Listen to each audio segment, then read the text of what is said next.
Now the next case. All parties in the matter of Gillitzer versus Morris. Step forward, please. 25-year-old administrative assistant Frank Gillitzer is suing his ex-fiancée, ballroom dance instructor Mally Morris, for the return of the engagement ring.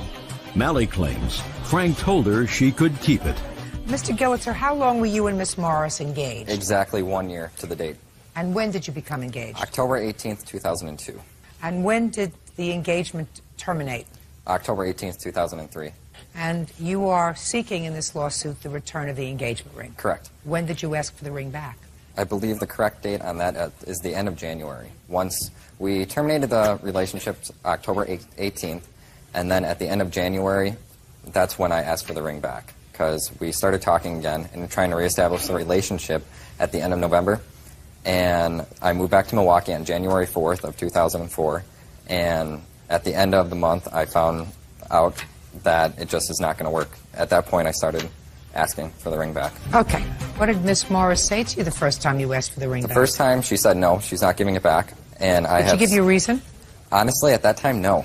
I have emails stating that she's just not returning anything of the ring or... Well, let me see if you have an email with regard to the ring. Here are 3 emails stating that she's not giving the ring back. Why wouldn't you want to give him the ring back? Well, Your Honor, I had already returned the ring, and then... When did you return the ring? I returned the ring on the day, October 18th, that I removed my items from his home. Following that, we did start talking again. We became friendly. He asked me to please keep the ring. He didn't want the ring. He didn't want the emotional attachment. I said, all right. So what you're telling me is he told you to keep the ring? Yes. And I have a statement from him to that effect. I only have one email on January 31st where you say I'm not sending it back. Correct. I didn't have the ring. At the time that he emailed me, he had become more and more erratic as we had progressed in our relationship, and we'd been in counseling, and he had been on some drugs to help him deal with it. When I received his first email, I didn't know what to think of it, because I thought that he was in possession of the ring at the time. When was that? I think he came into the possession of the ring in December. We went to a meeting together at KU. In the car, I had the ring, and I also had a dance videotape. Where was the ring? It was in the cup holder of my car. Why? I had just taken it off. I have kids, and I take it on and off, and I had left it in the car. But after that night, I could not find either the video or the ring. And you had gone together yes, to the meeting? Yes, we had gone together. In the same car? Yes. You remember going to that meeting? I remember going to the meeting, and I remember the tape. I purchased that tape because we were both dance instructors at the time, and to use it for choreography. I told her that I purchased the tape, I would like to take it and make a copy of it, and I'll give you the copy of the tape. So you took the tape? Correct. With her permission? Yes. Is that right? No, ma'am. He told me that at a later date. When I found that he had the tape, he said, don't worry, I'll give you a copy of it. Is that the way it came about? No, it's not. We discussed it earlier, prior to that, back at the end of November. Well, from November to the time you took the tape in December, did you discuss it with her? Yes, we have. That night, did you discuss it with her? No. Honestly, it was on the dashboard of the car, and since we already talked about it, I figured I'll just take it. Okay, and you drove there together? Correct. And you drove home together? Correct. Did you make plans to see each other after that night in December? Yes. When? The next day, I assume. Did you see each other the next day? I do not believe that we made plans to see each other. I don't think that I saw him after that event, before he left for Wisconsin. I did speak with him on the phone. Do you remember when? I don't. We spoke off and on throughout December and January. Do you remember when the first time that you raised the issue of the tape? It was early in January. KU has a activities fair. Okay, so that was in early January. You asked him about the tape? Yes. And what did he say? He said, well, yes, I have the tape, but don't worry, I'll get you a copy. Fine. When did you ask him about the ring? I'd never asked him about the ring. Well, it would seem to me that you'd want to know whether or not the ring that you left in the cup holder was also taken at the same time as the tape, since you were talking in January. Well, Mr. Gillitzer was very confrontational throughout our relationship, and we had a really hard time at the end. But you were still talking to each other, according to you. I was trying to remain friendly. All right. All right, let me see the bill for the engagement ring, please.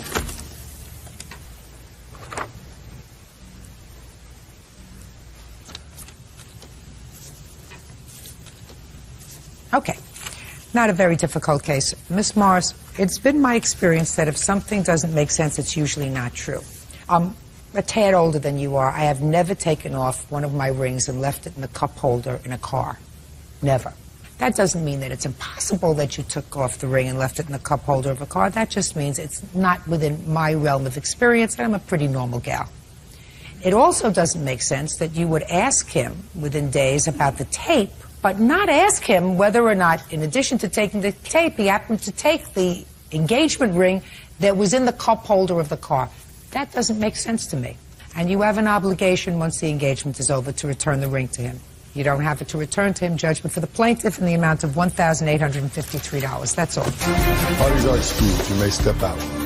I never intended to deny Mr. Gillitzer the ring. Honestly, I think she hocked the ring. If I had had the ring to return to him, I certainly would have. I realize how vindictive she is and what a chronic liar she is. We went through counseling to try to keep it together. Yeah, I was diagnosed with general anxiety disorder with depression, but anybody in my situation would be. I expect that we probably won't ever see each other again. I think I was a meal ticket for over a year. Law student Emily Todoran is suing her ex-boyfriend, waiter Chad Bracken, for unpaid loans and a couch. Chad says Emily has been paid in full.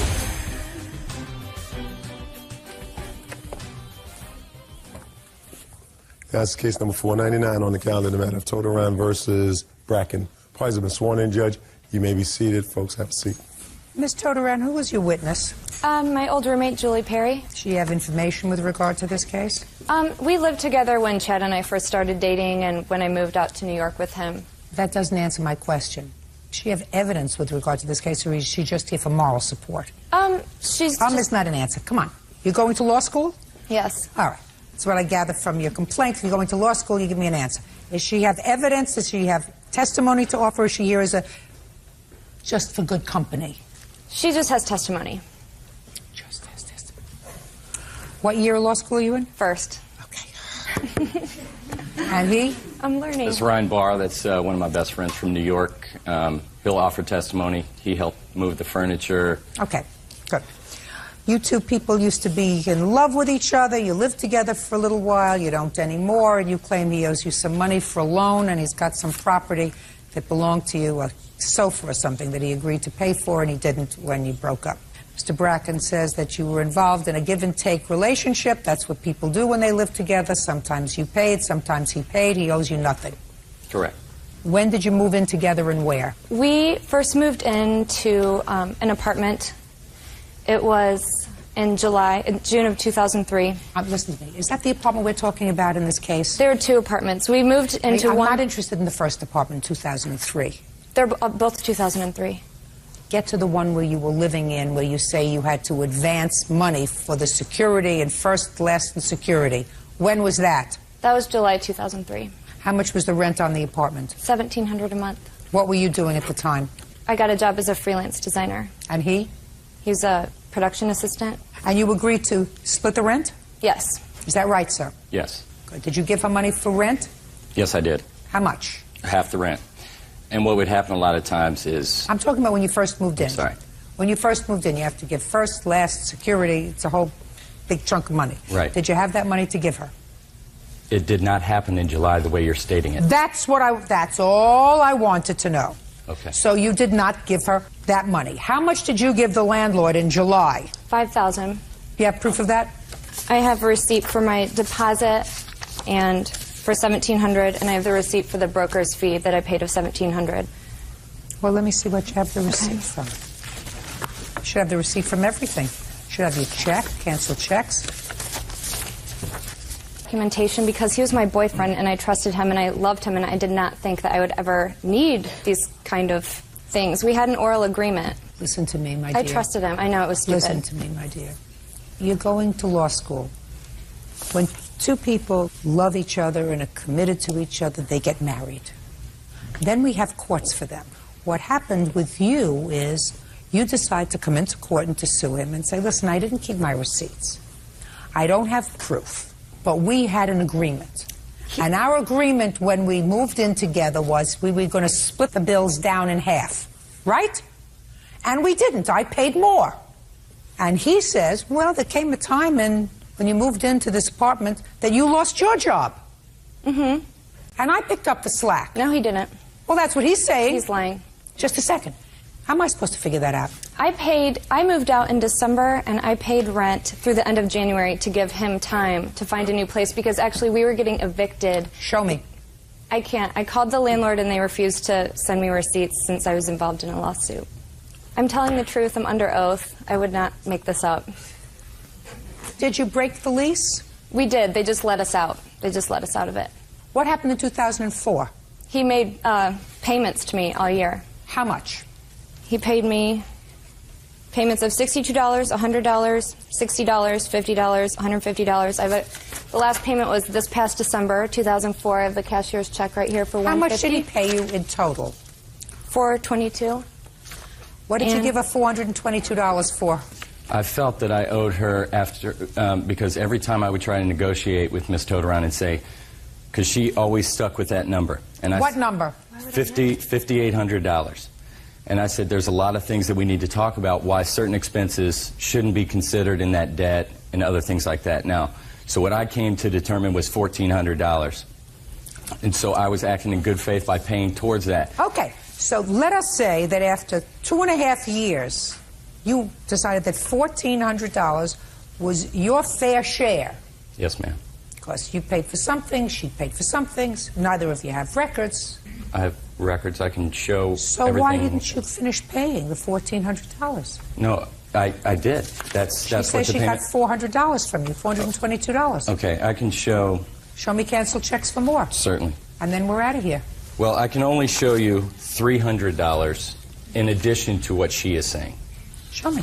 There's that, as well as I have copies of I would write bills down that I owed on legal Just a second. pads. I see one thing for, what? It's very hard to tell this I stuff. see one thing for $150. And the other thing does say 150. It's hard to tell. Well, know I it's can't read it. undernumbered. If I can't read it, my dear, then it doesn't exist. Judge Judy continues in a moment. Says ex-boyfriend Chad Bracken owes for loans and the couch. Emily says moving to New York with Chad was a big mistake. She has $422. Mm-hmm. Does that include a check on November 29th, 2004 for $150? I have a copy of that right here. Okay. You got credit for it. Okay. $422.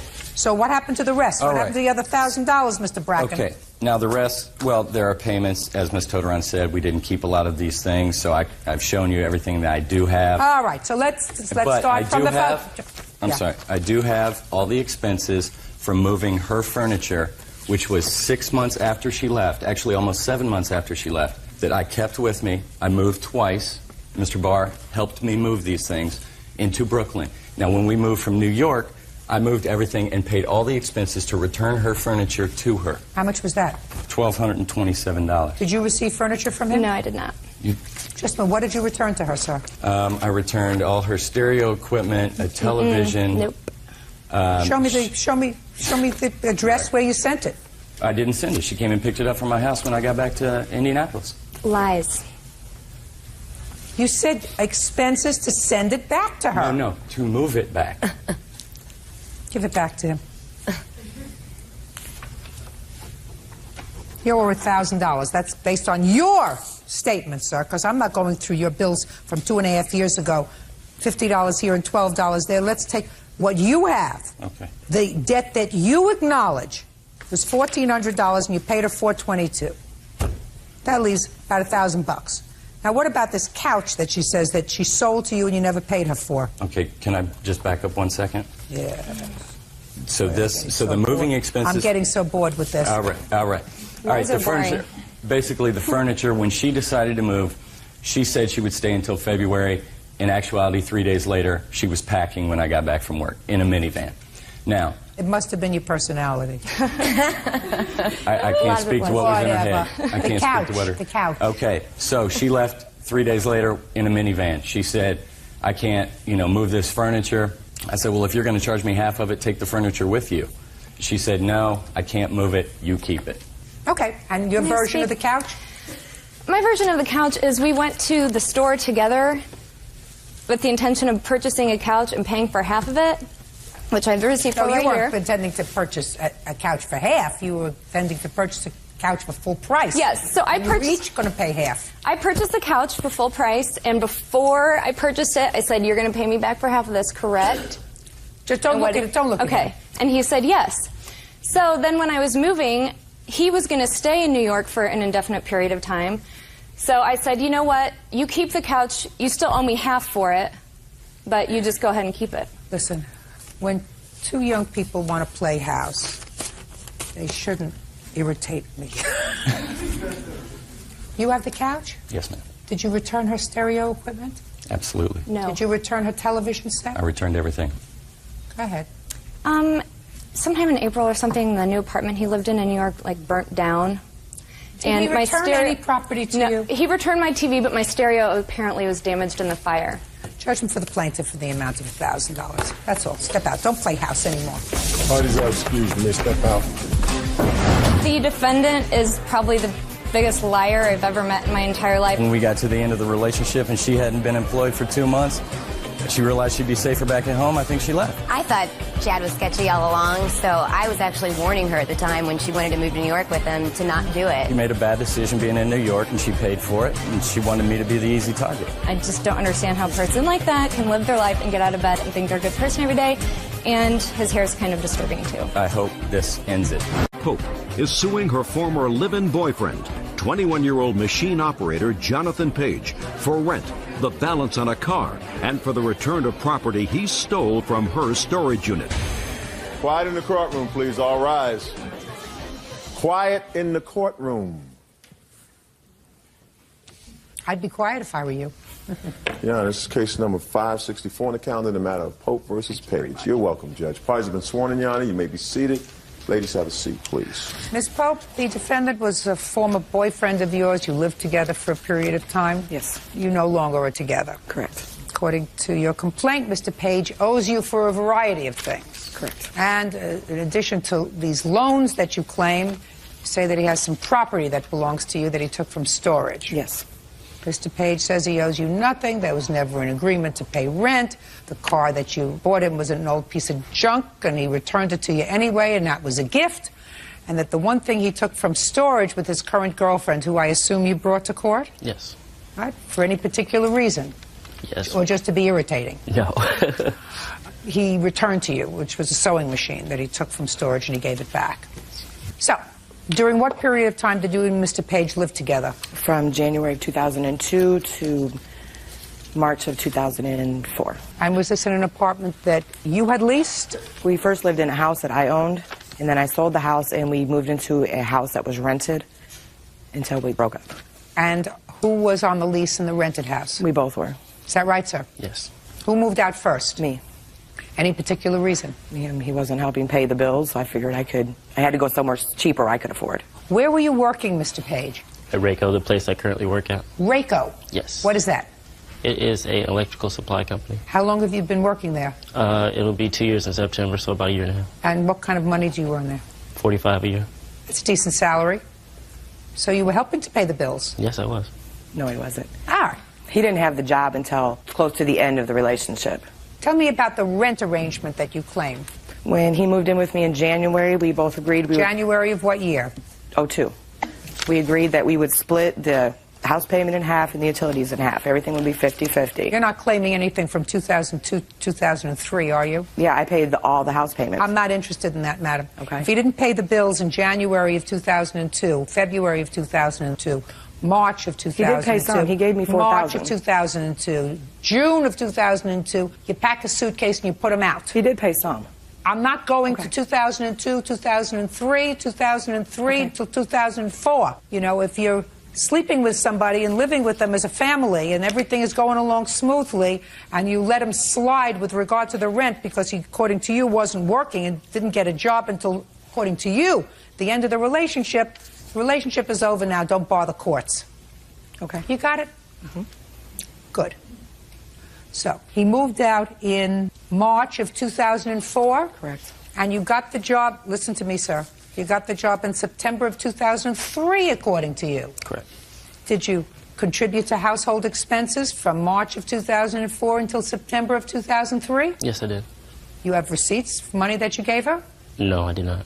Well, how much money did you give her? She was like the financial allocator in the relationship, so she would ask me, you know, I need this much this week. So I would just give it to her. I trusted her. You have to be more specific to me, sir. After you got your job in March of 2004, did you or did you not contribute to half of the household expenses? Yes, ma'am. How? Through money that I earned at my job. Tell me physically how you did that. Did you deposit your check in No, I gave the money directly to her, yes. So, no. Well, your employer did not give you $45,000 a year in cash. You got your check and you put it in a... savings account. And then you took out from the savings account, interesting, from the savings account you took out a certain amount of... money. Cash. Yes. And with that cash, you gave her money, according to you, every week. Every week. Show me. I have no documentation of it. Well, where did you think you were coming today, Mr. Page? I mean, did you think you were coming to the opening of an opera? No, I did not. You were coming to a court. And if your defense to this action is that I did pay household expenses, you would bring something that would show me deposits every week or every 2 weeks from your check, and then a certain amount that you took out for yourself. Right? Right. So you don't have that. No, I do not. So I'm going to start in October of 2003, because he just started working, according to him, in September of 2003. Starts to put some money away. Let's deal. October, November, December, January, February. When in March did he move out? On the 4th of March. 5 months then. What was the rent on the house he was living in? $700 a month. And prior to that, Mr. Page, you were not working, so you were contributing nothing. That's not true. I was working at Pizza Hut. Pizza Hut? Yes, at that time. Pizza Hut. Before that. You weren't amassing a fortune working at Pizza Hut. No, I was not. Who are you? I'm Laura Pope's witness. Just a second. I just asked you who you were. I'm Cynthia Radamilli. Are you related to her in any way? No, we're just friends. Good. When I need you, I'll call you. Okay. We have $350 a month, which is half the rent, times 5, which equals $1,750. That's what you should have paid minimally when you started to work at your $45,000 a year job. Now, let's talk about the car. Okay. When did you purchase this car for him? January of 2004. Tell me the circumstances, according to you, Ms. Pope, of how the car was purchased. He needed a car to go to and from work, and he agreed if I helped him get a car, that he would make payments on the car till it was paid off, and that's how he was going to be able to pay me for the money he owed me getting a job. So did the two of you go to look for a car? No, I went and got the car for him. He didn't want to go. Just a second.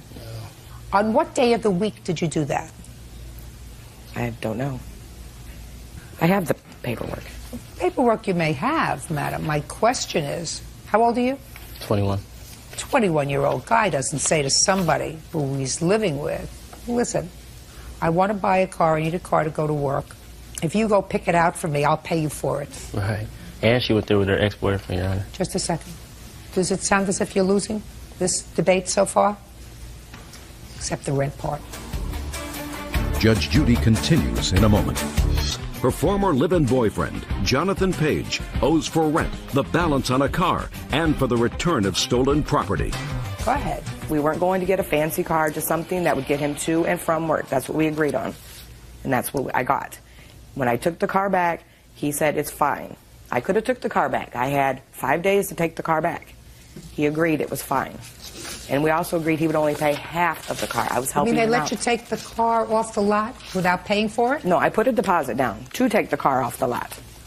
$300 I put down to take the car. How much was the car? $1,183. Did you pay any money towards the car, Mr. Page? Yes, I did.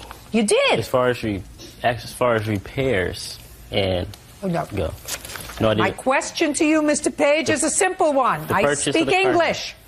Did you pay any money towards the car? No, it was a gift. Who paid for the insurance? I did. Actually, that's not true. Both of us did. We both paid on it. How did you both pay for insurance? Well, I would give her the money for it some months when she didn't have it, so. The insurance was in his name only. I paid it. I got the insurance. Where's the car now? It's at the police towing because he had it towed to my house in December of 2004 because it didn't work anymore. And I asked him, and he took the plates off the car. And I said, Jonathan, I need the plates for the car. Oh, I'll give them to you. I'll give them to you. Come get them. Came, he never showed up, never got the plates.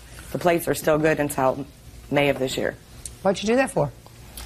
They came with the plates. I sent them over there with the plates. They were already expired. I have the registration to show that's different. Why did you bring the car back to her house? Because she wouldn't give me the title to it. So it was really her car still. Whose name was on the title? Hers. Mine. Oh, goodbye.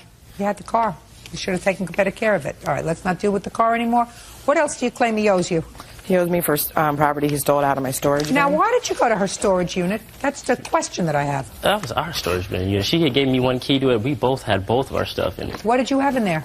I had all of my office equipment in there. Why did you take her sewing machine? She had boxed all the stuff up when she had initially put it in there, so all of our stuff was mixed up. When I took it to my parents' house, I unpacked it. I noticed like some of her items are in there. Those got returned. Well, when did you... Let's start, Mr. Page. When did you go to the storage unit? What date? I would say about May. I need a date. Around May is not a date. May 16th, a couple days before my birthday, I know that. So my birthday. See how we're getting closer? A couple of days before your birthday, around May 16th. And who did you go there with? I went there alone. Did you tell her you were going? No. Why not? Because I was assuming that she would not allow me to get my stuff because she was being a little vindictive about getting my stuff in the first place. When did you call her and say that I, by mistake, got some of your stuff? Well, she was calling me all the time. That's not my question. When did you call her and say to her, I mistakenly took some of your stuff? I never did. Why not? Because she was always coming to my house and she got it anyway, so. I want you to understand something, Mr. Page. My reactions to you have nothing to do with whether I like you or don't like you, because I don't know you well enough to either like you or dislike you. My reactions to you are the reactions of somebody who's listening to facts that don't make sense for somebody who's trying to do the right thing. Do you understand me? Yes, I do.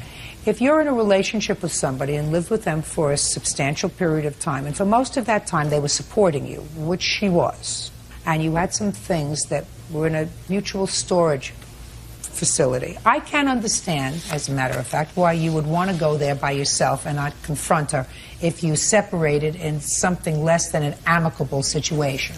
But once having gotten the stuff home, if you didn't open boxes there, and realizing that you got some stuff, I would either email her or pick up a phone and call or write a letter and say, I'm sorry, I have the following stuff. Or even better, taking the same key with which you got into the storage and taking the stuff back. We understand each other. Yes, I do. You did none of those things. You waited for her to have to come over with the police to get her things. No, she didn't come with the police. Who did you come with? I came by myself, and then my husband came. Is this your husband or your ex-husband? My husband, current husband. Current husband. So you married after you separated from him? Yes. Immediately. When did you get married? June. June. You have a nice husband now? I do. Very good. Glad to hear it. Thank you. Somebody a little more age appropriate? Yes. Perfect. Play around with a baby, you get actions like a baby. You understand? Yes. You got your sewing machine back. What else did he give you? I do not have my sewing machine You back. don't have it back? No, we went Friday the 18th, February 18th. He agreed to meet me. February 18th of 2005? Yes, ma'am. Yes. He agreed to meet me at his mother's house at 1 o'clock, which is where he claimed my stuff was. I was there, he wasn't. I ended up getting his phone number through information. He was still in bed. He ended up over there like 1:45. He came out with a serger machine, put it in the car. I said, because he had agreed to pay for the towing fees on the car, because I had to get it towed, the police towed it. Anyway, he said, well, I don't think I owe you the money, fine, whatever. He brought the one machine out, put it in my car, got mad, took it back out of my car. And I said, I'm not going to play the games, we'll just go to court. And I left. That's not true. I That gave her is her true. surgery machine. She still has it. He didn't. He took it out of my car. And that was the only belonging of hers that I had. I gave it to her. You told me that you took several items of hers out of storage, sir. Not more than 5 minutes ago, you said several of her things got mixed up with your stuff. Well, that's You just told me that. Right, those little knick-knack things that were given back to her When? on that day. Along with her little surgery machine, her husband took them with her, so he should have told her that. May I please see the list of things that you say he has from storage? Yeah, well, it's on the statement also. I have a letter I sent him. Oh, he has a letter? Yeah. That's the same letter I have. And at the bottom, my social security number's on there, and she said she put it on there so I couldn't hide for whatever. What? I don't understand. You have to speak up. Speak clearly. My social security number's on the bottom of there, and she said she put it on there so I couldn't hide from her. I don't know what that's supposed to mean, whatever threat that means. And on there is... You have a serger machine and a sewing machine. What's a serger? It's that's what I gave back. The piece on the, like, that makes the hems on your pants, those little fancy... Do you have the receipts for these things, madam? No, I do not. Anything else you want to tell me? Yes, on that letter it said all my belongings have been returned to me. Actually, they have not, including a 19-inch Sylvania TV that she has on mine and $748 she owes me. Probably should have filed a counterclaim, sir. I know, I should have. Well, you didn't. And when you file the counterclaim, sir, I suggest you get all your bank records so that you can also, have something other than, you need smile when you come to court. What else? Actually, all her claims are null and void due to this agreement that we signed. I like to say something about that agreement. We both signed that agreement on that date, and we agreed that there would be no further action. Don't lie.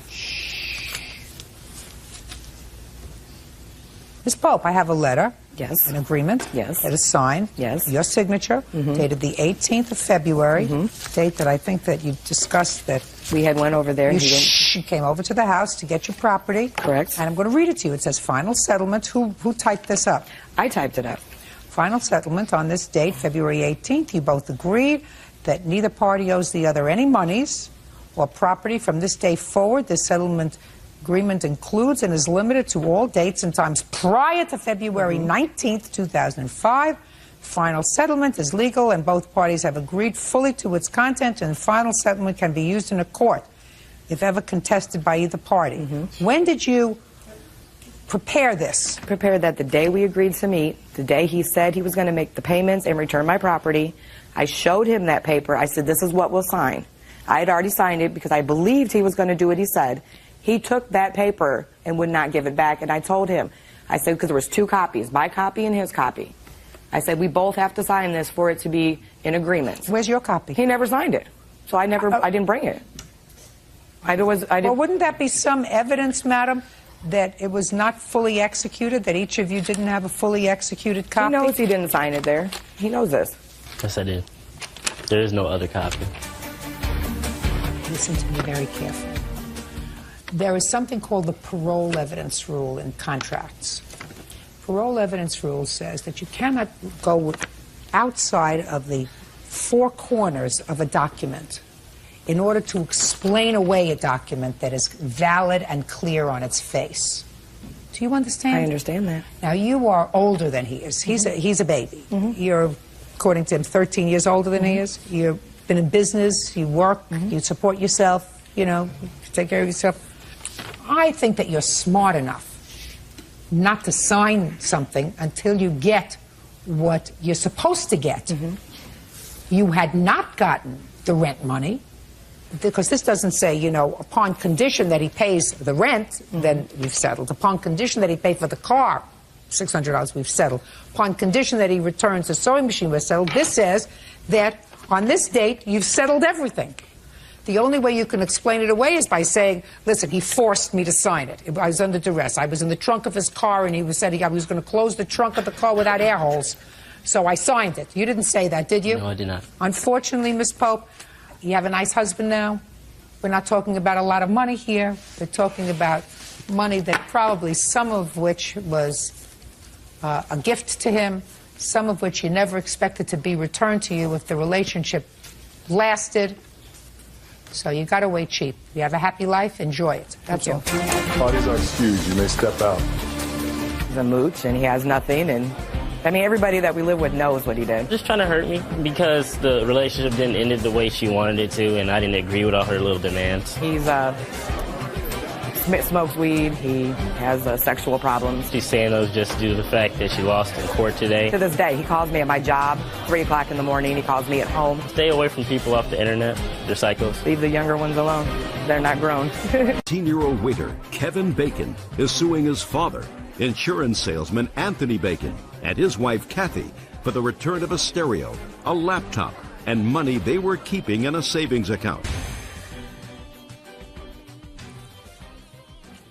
Your Honor, this is case number 538 on the calendar in the matter of Bacon versus Bacon. Parties have been sworn in, Judge. You may be seated. Folks, have a seat, please. Mr. Bacon, what's your first name? Kevin. Kevin.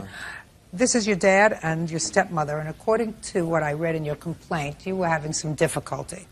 And you decided, and your father and stepmother agreed, for you to move in with them, sort of get a fresh start. You did. And you were with them for a period of time. Things didn't work out, and they unceremoniously packed your stuff and put it outside. Because according to them, you just weren't following the rules, and there were some problems. Your complaint is that there is still some stuff at their house that belongs to you, including a laptop computer and a stereo. So that's part of your complaint. And the other part of your complaint is that while you were there, you had turned over some cash to your stepmother for her to put in the bank and hold for you. It was $1,000. Some of the money was used, according to you, for car repairs, still leaving $600 in that account. And your father, stepmother say that you knew that that money was being used for things that you needed. They'll tell me what it is, and that money and a lot more is all used up. When did you move in with your father and stepmother? It was late October, early November sometime. It was about the middle of October. Of 2004? Yes, ma'am. Okay. Where had you been living just previous to that? In California with friends and my mother. Friends and your mother? Well, I moved around. Like, my mom didn't really want me living with her. How old are you? 19. When did you last live with your mother? 2003. Why did you move out? I was placed in a group home. By your mother or by the courts? By the courts. On a complaint by your mother or a complaint by police? Police. How long did you stay in a group home? Roughly 18 months. When you moved in with your father and his wife, did you have a job? I got a job, yeah. Doing what? Cooking food.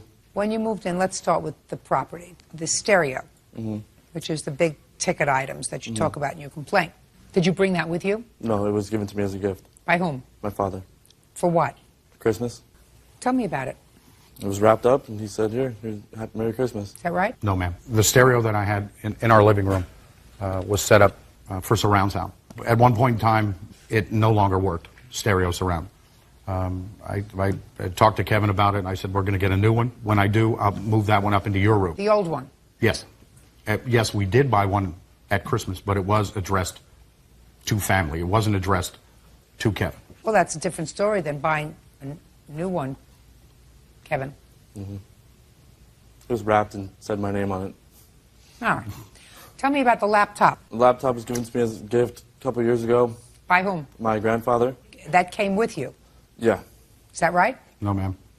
When he first came to my house in October, when I got the email from his mother, Kevin's in jail again, give me a call. I hadn't heard from him in months. He brought one suitcase with him. The laptop was not with him. His mother and grandfather didn't want him to have it. They were afraid he was going to pawn it. And where is the laptop? I mailed it back to his grandfather 3 weeks after I kicked him out.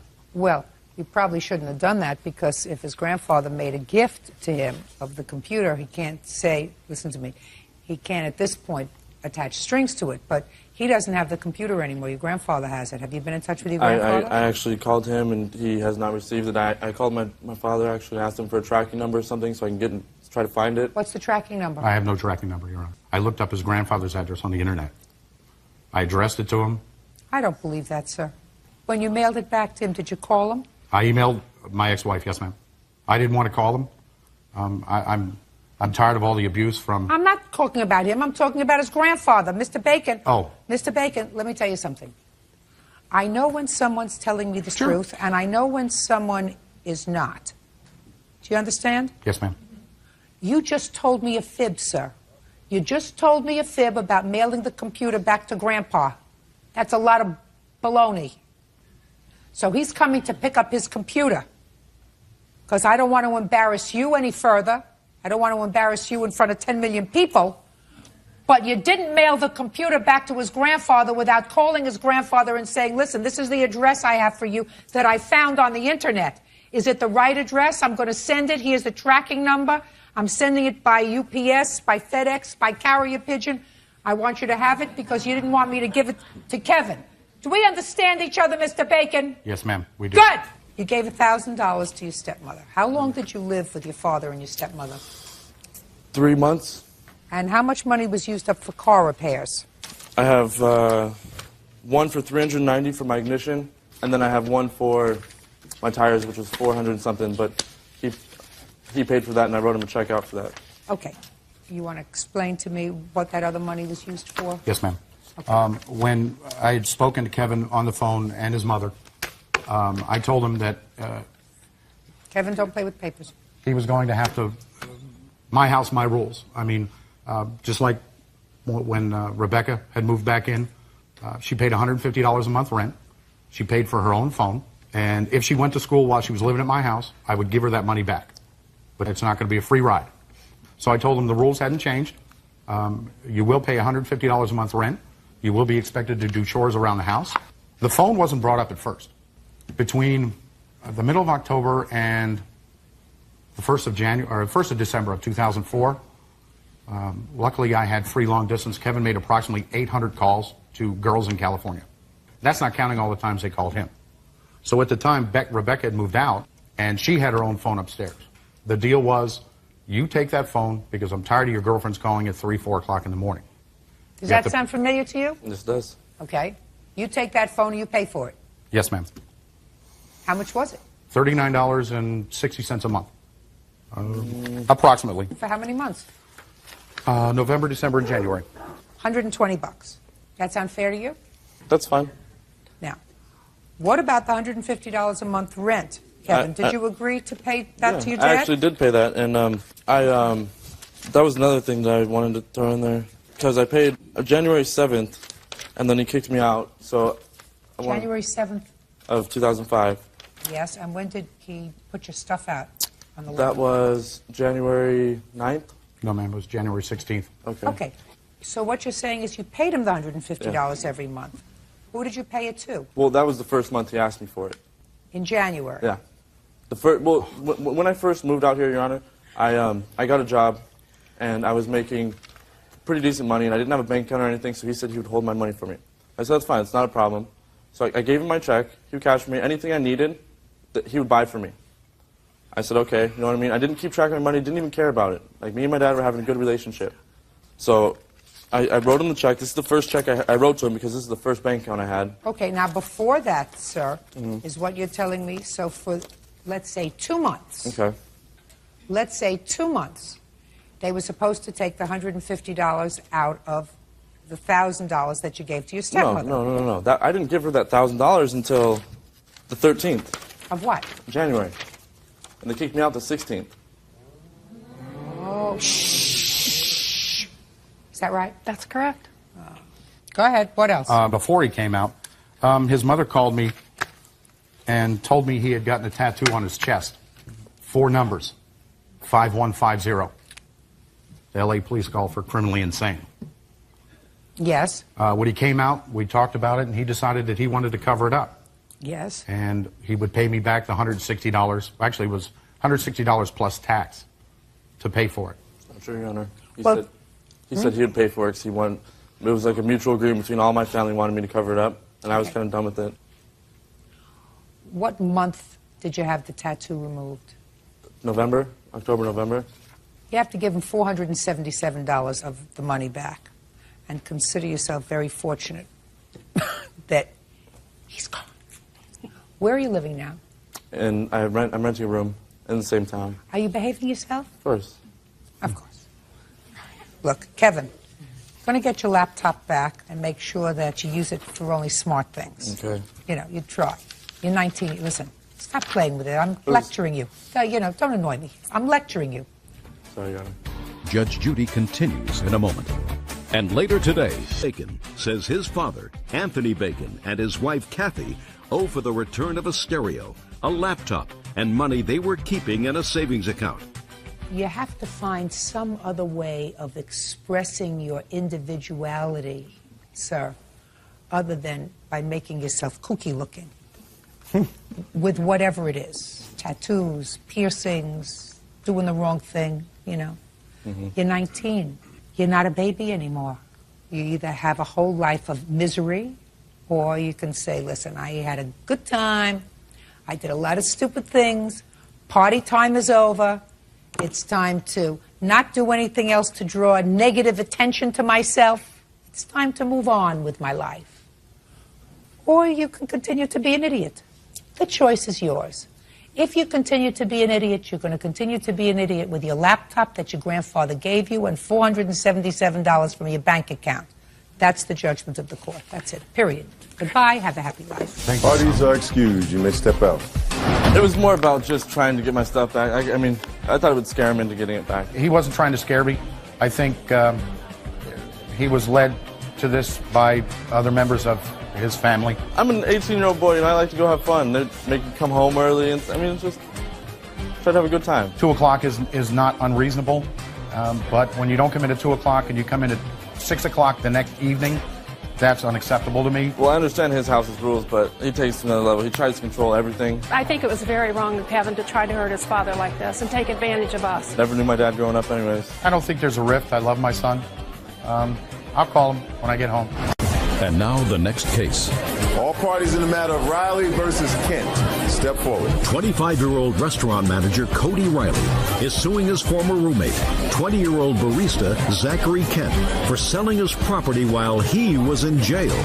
Zachary says he used the money to move back home. Mr. Riley, I have some preliminary questions for you, sir. Yes, ma'am. How old are you? I'm 25. Are you a college graduate? Yes, ma'am. Where did you graduate from school? Ashworth College in Atlanta, Georgia. And were you working at the time? At the time I got my degree, yes, ma'am. What were you doing? I was a restaurant manager for Jack in the Box restaurant in Texas. When was the last time you worked full-time, sir? I'm currently working now. When did you start this current job? A week and a half ago. Prior to that, where did you work? Prior to that, I was incarcerated. For how long? 19 months. So the last real job that you had was in 2001, working for Jack in the Box? There was another one I had. I did my own web hosting and internet design. When was the last time you filed federal tax returns? In 2003. And what amount did you claim that you earned in 2002? A couple of thousand. 2002, did you file tax returns for 2001? Yes, ma'am. From working in Jack in the Box? Yes, ma'am. How much did you earn there? 19 and change. 19,000? 19,000, yes, ma'am. These are just preliminary questions to what your case is about. You were incarcerated, according to what I read in your complaint and in the defendant's answer, for creating bad checks. Yes, ma'am. Not writing bad checks, but creating the checks yes, ma'am. On your computer. Yes, ma'am. And your complaint is that you and Mr. Kent had been good friends. You decided to move from Texas to Kansas City. And you did move there. You were older by 4 or 5 years. Is that right? Yes. Speak. Yes, Your Honor. Shortly after you arrived in Kansas City, you were arrested for these bad checks and incarcerated. The whole process probably took a couple of years. Shortly after you were arrested and incarcerated, Mr. Kent sold all of your property. Yes, ma'am. And with the money, moved himself back to Texas. You don't deny that you did that. Could you answer me? This is a television program. No, ma'am. It's not a silent movie. Right? Yes. All right, good. Now, why did you sell all of his property? He paid for my way up there. I felt that he had to pay for my way back. He's out in Kansas. You're in jail. Yes, ma'am. He wants to go home. He doesn't want to click his heels together and say, take me back to Kansas. He wants to click his heels and say, take me back to Texas.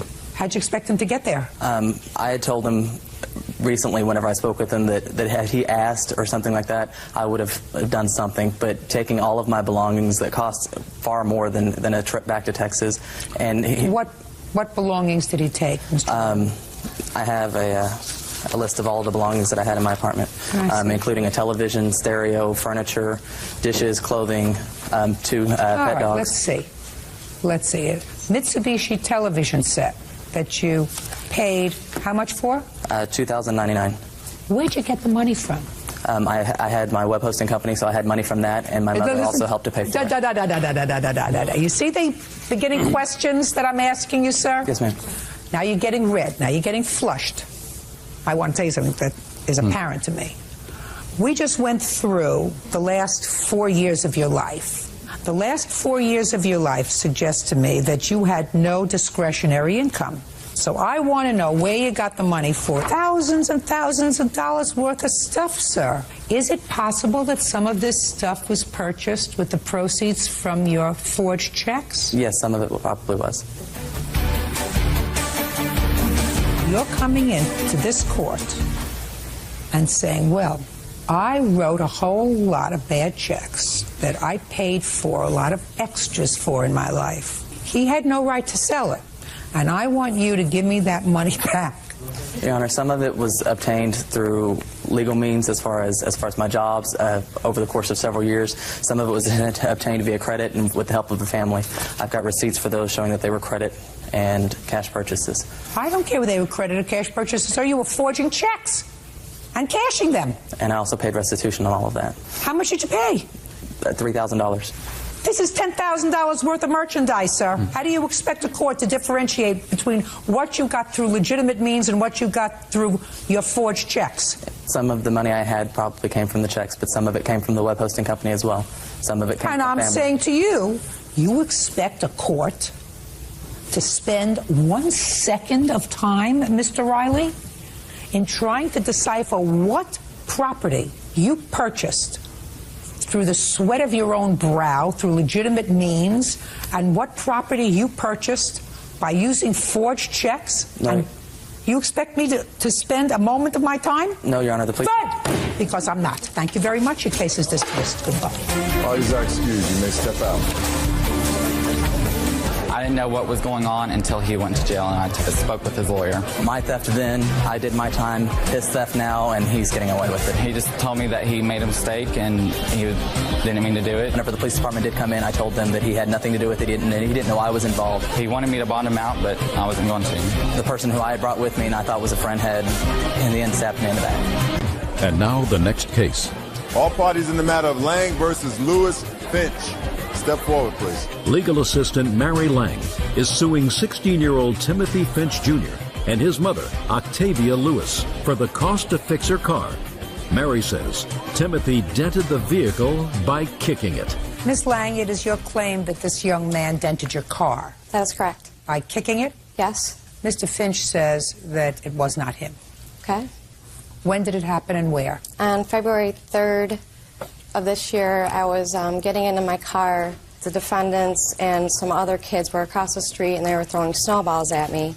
I then got in. How many kids? There's a bus stop there, and the kids, there's a high school down the street, and the kids stand at that bus stop. So how many About kids? 20. Go ahead. I then got into my car and I backed up and I stopped at that stop sign where the bus stop is. And the defendant was standing at the bus stop, but he was standing out in the road, not exactly on the sidewalk. What specifically about the defendant caused you to remember him? He had a camouflage jacket on. Anyone other than the defendant wearing a camouflage jacket? No, Your Honor. Just one? Yes. Okay. Tell me exactly what you saw.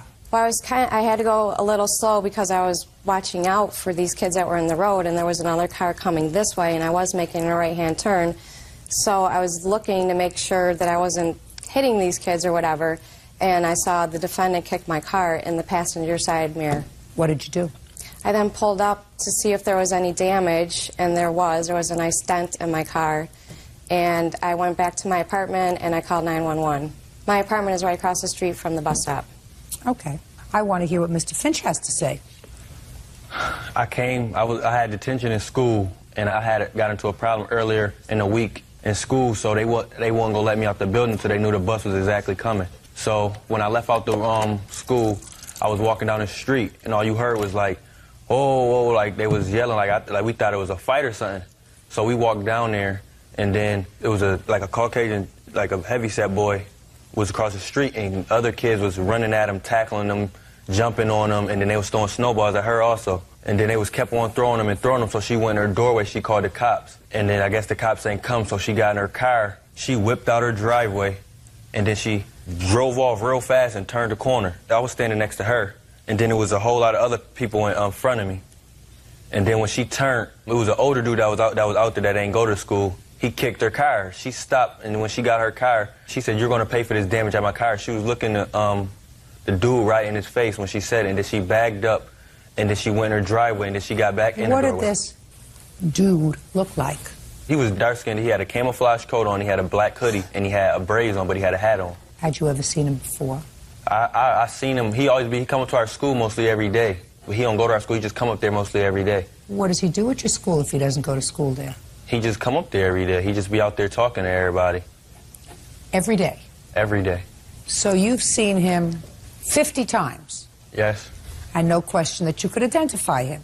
Yes. You have a police report? I do, Your Honor. I'd like to see it.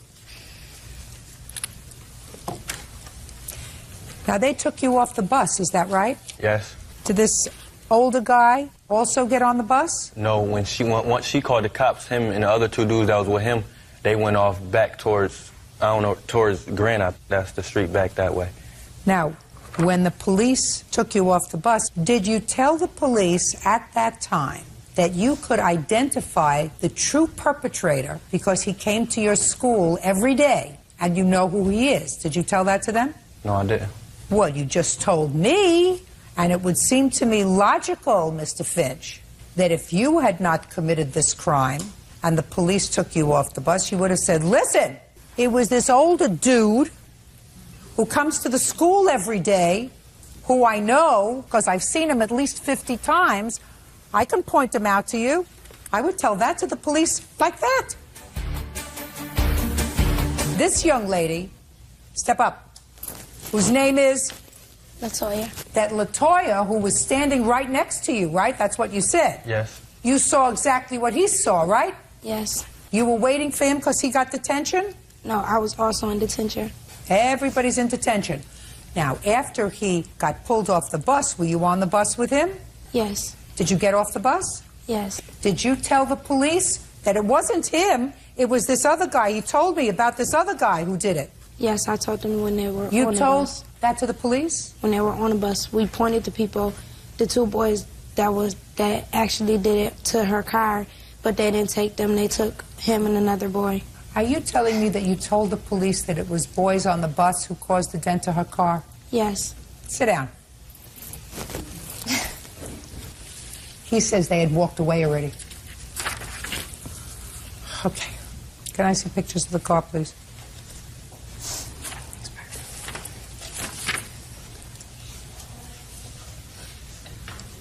Nasty.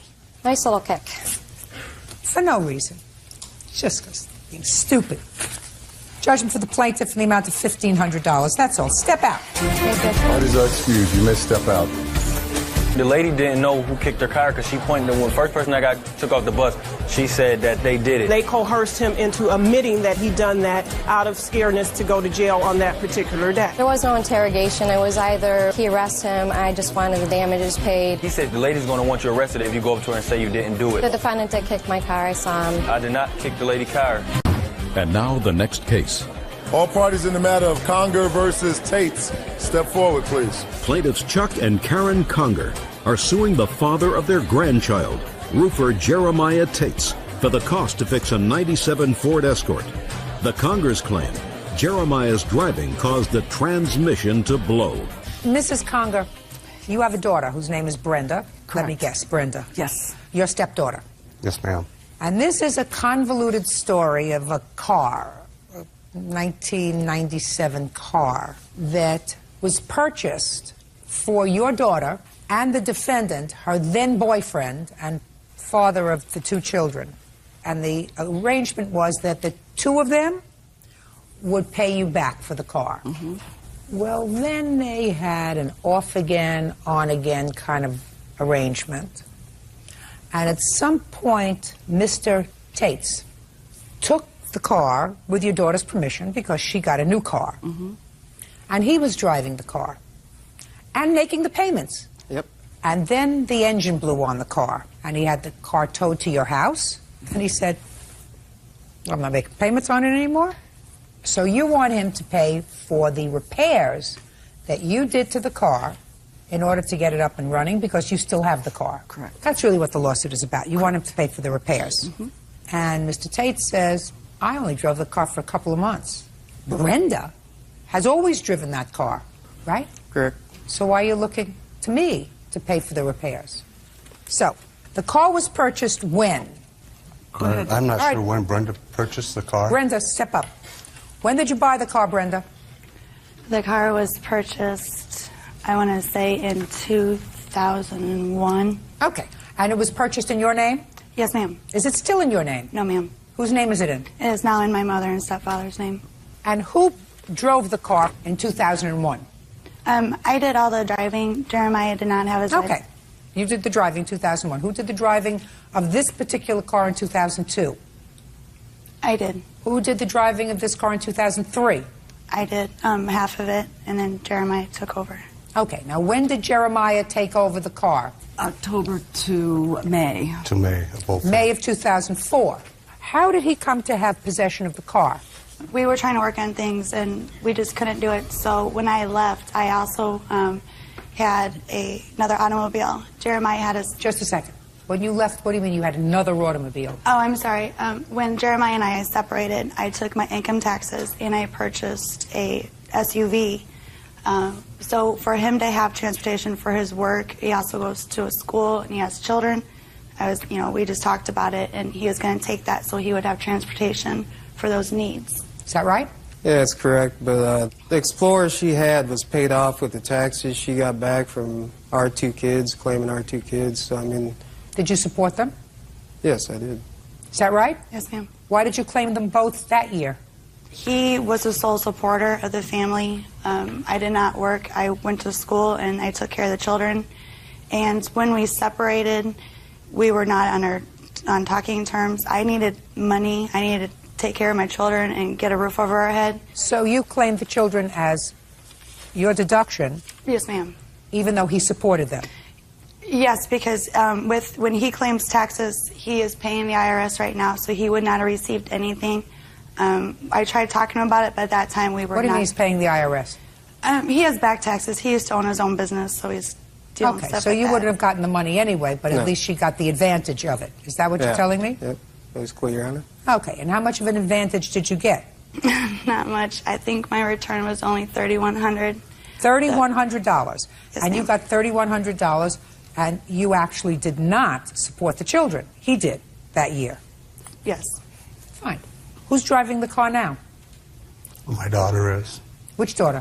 I have a daughter. She's 16 years old. Her name is Brianna, and she's making payments on the car because we still owe money on the car. Great. How much do you still owe? A couple $1,000s. I don't think he's responsible to fix the car. We have 6 months of where he's made payments on this car faithfully. That's absolutely right. He made payments 6 months faithfully. The car was not in his name. It's in your name. You chose to take the car, and instead of fixing it and selling it, you chose to give it to your daughter. That's what you chose to do. We just thought that he's the one that was driving it at the time, so we thought that he should be held responsible for... No, not necessarily. the debt. The engine could have blown when your daughter was driving the car. She drove the car for 3 years. Cut your losses. Well, he made payments on this car with faith, and if he would have taken out a loan, he would have had this car then. Shoulda, woulda, coulda. May I? Shoulda, woulda, coulda. You also could have fixed the car and sold it. I understand your view on I was the one driving, but I was the only one with a legal license. What? Well, if he would have had a license, his driving would have been just as much. So the problem, okay. Madam, you want to also explain the $3,100 that should have actually gone to the federal government and went to your pocket instead? I also worked. Oh, that's a lot of baloney. No, you said to me a moment ago that he was the sole support of the children the year that you claimed the children on your tax returns, and you did it because you knew that if he claimed the children, he would not be getting a refund because he owed for back taxes. So you claimed the refund. You needed money to buy a new car, which you took $3,100. You bought a new car. You gave him that one. Good. Leave him alone. Goodbye. Parties are excused. You may step out. He admitted that he was hot riding, but with the income taxes, I had to do that because otherwise my children and I would have been on the streets. We'll always try to work on things. I mean, that's just a must for the kids. It's draining. I mean, I try to go to school and deal with my children and work, and with this burden over my family, I'm ready. It's just over with, It's over. and now we can just move on. And now the next case.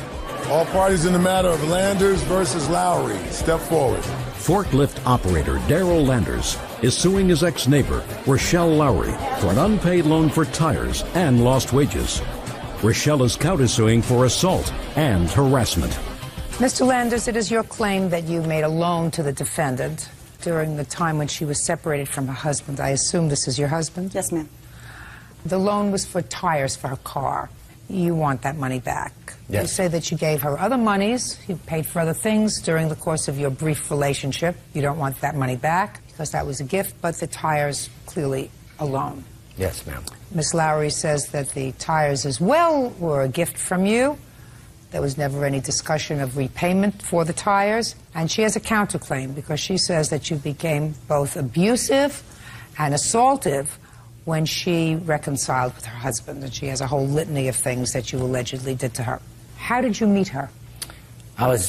Met her, she moved into an apartment. It was a fourplex. She moved into an apartment right below, not right below me, but kitty corner below me. Okay. So they lived and there. when she moved into the apartment complex, was she with her husband or not with her husband? Yes, for a few months, I guess, before he went to prison. And when did he go to prison? Imagine a year ago. Not sure the Give me the exact month. When did he go to prison? April. April of 2003? Yes, ma'am. And how long was he incarcerated? He got out of prison, was it April this year? January 8th. And when did you begin a relationship with Miss Lowry? Sometime around June of A couple of months later. 2003, I guess, yes, ma'am. Tell me how that started. We just wound up, working in the yard together and all that, gardening and all that. I helped her out with some, stuff she needed done, and just wound up. She was going to get divorced because he was gone for 5 years, and lo and behold, it just happened, When was the loan for tires? Her mother-in-law's car broke down about 30 miles from the residence. Mother-in-law's, did you say? Yes. The tires were so bad, one was blown completely and the other one had treads sticking out of it. Okay. When was that, sir? February of 2004. Well, you got out of jail in January, you said. Is that right? Yes. Did you go home? I was back in jail. I think it was January Okay, so you were back in jail. 17th, yes. What did they do, let you out by mistake? Yes. Yes, Your Honor, they did. It's not a mistake now, is it? No. Okay, so she's on her way back from someplace. So what happened? The next day, me and her stepfather went to go retrieve the car, so I put a spare on it, drove it with the one, real bald tire, about 5 miles to a tires place, put tires on it, drove it back home.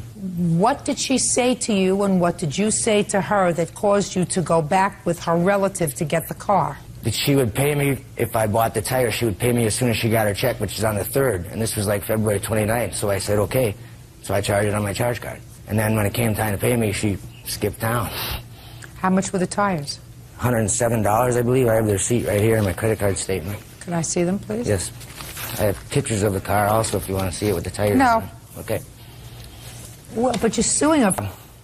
I was told I could do it for wages for the days I missed for going to court. My day's wages. No, you can't. Okay, so then I guess you have to drop the day's wages. $107.08. Okay, so I'll hear you. Your Honor, Daryl did buy the tires for my mother-in-law's car. There was never no agreement on paying him back. How did he get to the car in the first place? With my stepfather. And that was in February? Yes, ma'am. Do you remember it was the beginning of February or the end of February? It was towards the end of February. And when did your husband get out of prison after they put him back and then He fixed got it up? out at the end of March, beginning of April. And where's the car now? It's my mother-in-law's car. It's in the home with her in Wisconsin. You don't drive it? No, ma'am. Were you driving it then in February? Yes, ma'am. And you were driving it in March? The first part of March, yes. Now tell me about your counterclaim. I'm countersuing him for the damage he did to my house, to the apartment that I rented. I did not get my deposit back. Part of my deposit, I moved simply because of the fact that he was harassing me, stalking my daughter. I have a 22-month-old baby. Your Honor, I have pictures. I had a garden in the backyard. He dug up all my flowers. He dug up my rose bushes. Did you see him do that? Yes. He also kicked in my front door. Just a second. Let's start. Did you dig up a garden? No, ma'am. Did you have to pay for that? I paid for the flowers, not the part that he dug it up. No. Okay. What else? I don't know if he punched or kicked. I was inside of my living room, my front door. was a big hole this size. I didn't get half my deposit back because of that. When? Also. That's right before I moved, the end of February. Tell me about it. I was inside of my house. This happened every day, Your Honor. He would call me.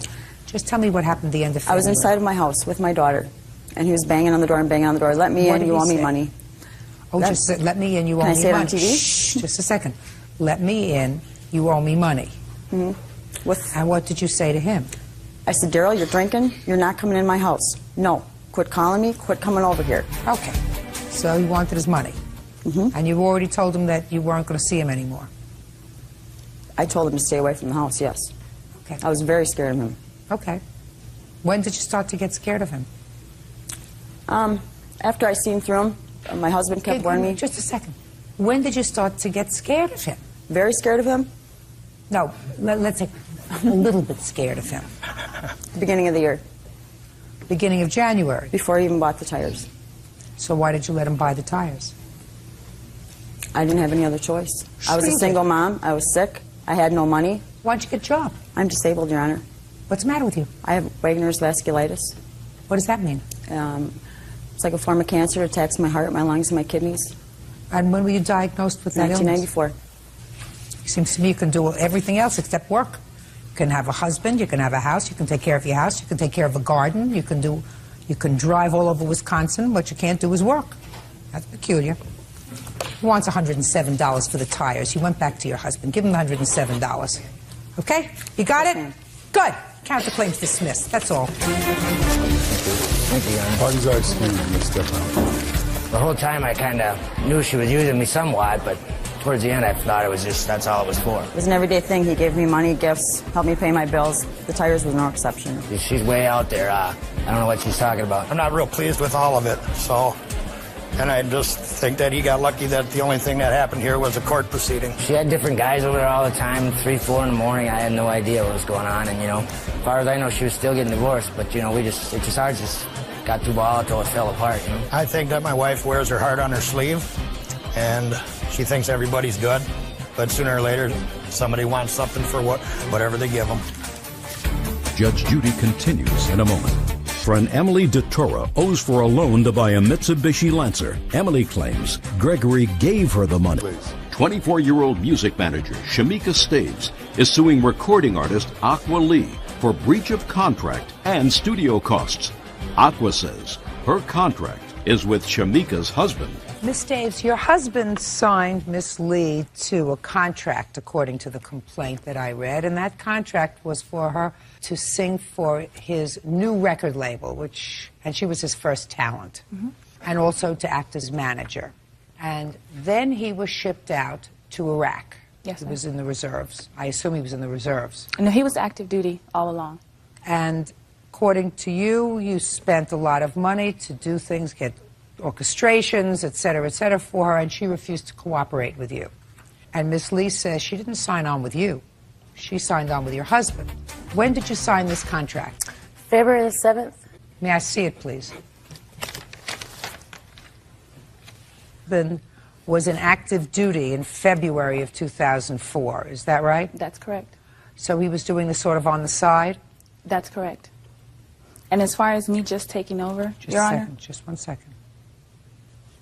Okay, well, you cannot enforce the management agreement because that was not a contract that you entered into. My husband left me power of attorney. I don't care whether he left you power of attorney. I don't care what he left you.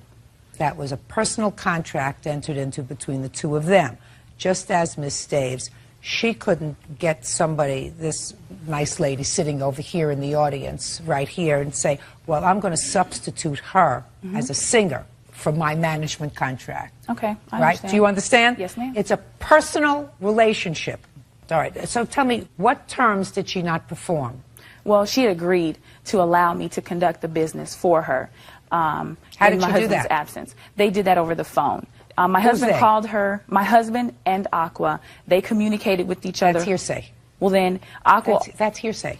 You understand that that's hearsay? Yes, I understand You can't that. tell me what your husband and she discussed over the phone. Well, then they gave the phone. I've also had conversations with Aqua prior to my husband leaving that it was acceptable to her that I would step in his place. In fact, when Aqua got out of school, she was going to come stay in my house for the summer so that I would be able to continue to conduct business and make appointments for her. Ms. Daves, what did you do? What money did you spend? Total $2,000. For what? Production, advertising, travel, studio time. Okay, when did you start to have difficulty with her? After we had a situation to where she was supposed to sing for a recording artist over the phone. She didn't get to sing over the phone to him, and I was rude to Aqua. We had some personal differences, and ever since then, she stopped calling me. Okay, well, you know, is that, so far that's correct? She was rude to you? You stopped cooperating? She got an attitude with me, and it hurt my feelings, and I felt like I didn't want to work with her because of that. All right, I don't have to take any more time with this case because I've already explained to you that the management agreement is something that you cannot take over, even if you have your husband's power of attorney. But since your as recording, a record company, listen to me, your recording contract specifically provides that any dispute pursuant to this contract, you've read the contract? Yes, ma'am. What does it say? That it needs to be discussed in arbitration. That is correct. You cannot take it to court. In the event of a dispute between the company and the artist, such disputes shall, not may, but shall, which means you must, shall be settled by binding arbitration in the city of New York. Did you, in fact, take this case to the American Arbitration Association? In New York? Anywhere? I didn't go to arbitration. I filed a claim in Texas. Well, what did they tell you when you filed the claim in Texas? It's still pending. Well, they're going. You know what they're going to tell you? I'll give you a brief course in contracts. If you're seeking to enforce the terms of a contract, you can't enforce some and not others, right? Right. Your contract provides that your first step that you must take is to go before the American Arbitration Association in New York City. Do I make myself clear? Yes. Goodbye. Parties are excused. You may step out. Normally, two adults should be able to get past something like that. The way she got an attitude with me really hurt my feelings, and I just didn't feel comfortable working with her anymore. She wants to base her uncooperation because I was rude. Well, then she's going to have a lot of surprises in the entertainment industry. I mean, people get attitudes with me all the time, but she really hurt my feelings. Giovanni Costello is suing his former friend, Jacob Knapp, for dental and medical bills. Court come to order. All rise. Have a seat, please. Case 2110, Costello versus Knapp. Thank you. You're welcome. Mr. Costello, you and Mr. Knapp were out drinking in the park. Yes. Date and time. The date and time was around 3 a.m., and it was on 9/11 of 2021. And you've known Mr. Knapp for how long? Roughly 9 years. We started off playing high school baseball. And when had you first met up on September 11th? I can't remember the exact time. I would say around maybe 7 p.m. Where? At a bar over in Old Town Pasadena. We weren't meeting up. Just a second. Yeah. So you were in a bar in Pasadena, 7 p.m., just the two of you, or were there more people? No. How many were there in the whole group? I had around 5 or 6 people in my group, and we went All to a friends? Bar. Yeah. And you? He wasn't a part of that group. But you were at the bar? No, ma'am. I was at work when he contacted me. Okay, so you were at the bar starting at 7 with your friends. He wasn't there. Yeah. Okay, what time did he join you? It wasn't, I couldn't tell you the exact time. Approximately. About an hour later. At the bar? Yeah, but it wasn't a text or anything like that. He just happened to go to the same bar. No, ma'am. What ended up happening from the start, I was at work. He contacted me via text. I don't Do you have that text? No, ma'am. I tried to erase the whole memory from my mind, so I deleted all the pictures and all the text messages. Oh, well, that's unfortunate. Yes. That's unfortunate. I've never done that, by the way. You know, wanted to erase something from my mind, so I didn't just say I'm not going to think about it anymore. I've never done that. Did you ever do that, Sarah? I have not. You have not? And she's pretty efficient with text messages. Did you ever do that? Never have I done that. No. Well, you must be unusual, sir. Okay, so you met at the bar. What time did you get there? Well, my shift ended at around 9 o'clock. What time did you get to the bar? 10 o'clock. And when you got to the bar, you met Mr. Costello. Yes, ma'am. He had a few friends with him. How long did you stay at the bar? We were there till 12. Okay, so Mr. Costello, you had been drinking from 7 until about 12. Correct. The answer is yes. Yes, of course. And what's your drink of choice, sir? Beer. What else? The first bar that we were at doesn't serve hard alcohol, so it was just beer there. Okay, so from 7 to when were you at the first bar? Yeah. From 7 to when? 7 to when? Till To 12. 12. Yeah. So it's But I was 7 to driving 12. At the same time as well. Okay, so from 7 to 12 you were drinking beer. Yeah. And then where did you go at 12 o'clock? After 12 o'clock, we ended up going to another bar in Arcadia. Okay, and you stayed there from when to when? From 12 to closing, which is 2 a.m. And you were part of that group? Yes, that's when I initially met the group. At the second bar or At the the first? second bar, yes. Not at the first bar? No, ma'am. Okay, so you got to the second bar, you were there you said you were there at 10 o'clock. Yes. So they weren't there when you arrived? They were there when I arrived, yes. Well, he said that, I thought he said he got to the second bar at 12 o'clock. I arrived at the bar at around 10 o'clock, ma'am. And you got there at 12 o'clock. Yeah.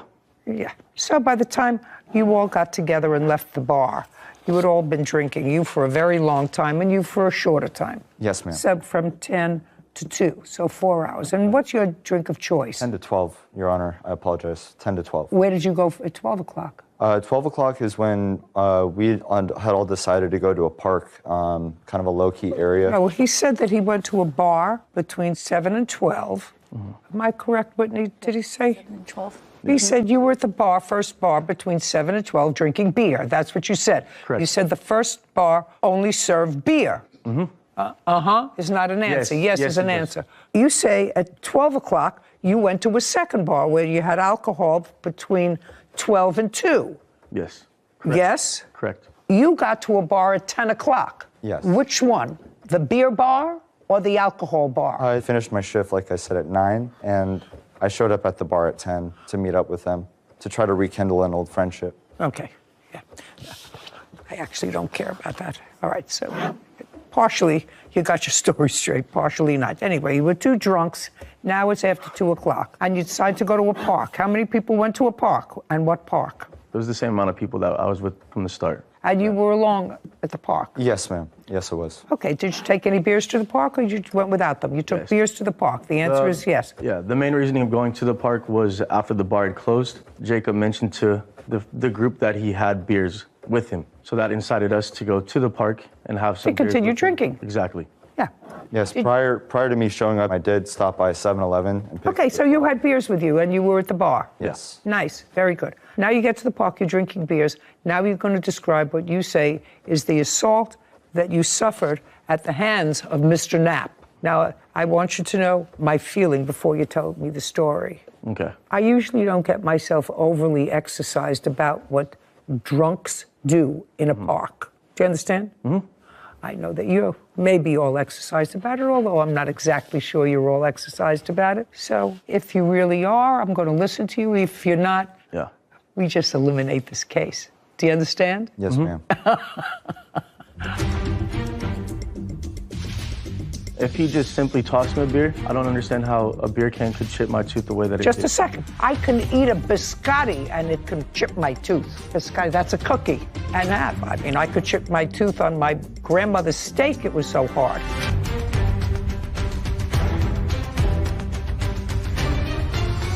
Giovanni Costello claims his former friend, Jacob Knapp, owes for dental bills after being hit in the mouth with a beer can. Okay, go. You're in the park, drunk. Starting He's in the yes. park, drunk. Yes. And To state I was not drunk because I was driving my witness here. I my want to friend tell you Maureen. something. If you were drinking Yeah. from 7 to 2, you were drunk. I hadn't been drinking the whole time that I was Let's there. go. Let's Okay. go. So going into it, I was sitting at a park bench with Maureen here, and then I had another two friends that were on the other side, and we're hanging out. They had the two across from me got up. They went further into the park, and I was sitting with just her alone. And I was just about to show her a video off my phone. Next thing I know, I get hit in the face by a beer. After that occurs, I reach to my mouth to see something's wrong there, and I feel that like a part of my tooth is missing. Okay, and that's what we're talking about. Yeah. That's the assault that you're talking about. Yeah. And you allege that Mr. Knapp was the one who threw the beer bottle. Yes. Okay. It was a full beer can. A can. Yeah, not bottle. Did you report this incident to the police? I did not take it to the police Just a because... second, I'm just asking you. Oh, sorry. The answer is no. No. I disagree. Disagree that he went to the police? With his story. Okay, I'll get there. Okay, so now you get hit in the face with a beer can, step by step. You look down, you look at your tooth. Realize it's chipped. I say out loud, my tooth is chipped. She doesn't. Don't tell me believe it at not first. about she.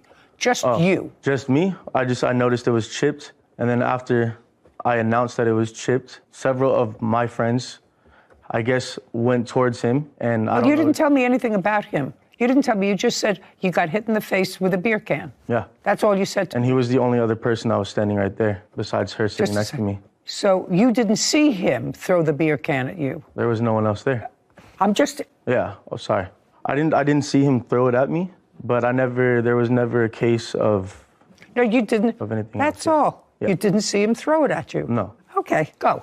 From the park, Your Honor? Take it from the park. So Now I got 2 drunks in the park, maybe 3. there was actually more than just 3 of us surrounding the table. Just a second. Me and him. Go slowly. Okay, sorry. Slower. Let me take I it don't down a know notch. table. I have no idea what you're talking about. So, as he was saying, we were sitting at a park bench. I had brought the beer. The beer was next to me. He had asked me to toss him a beer.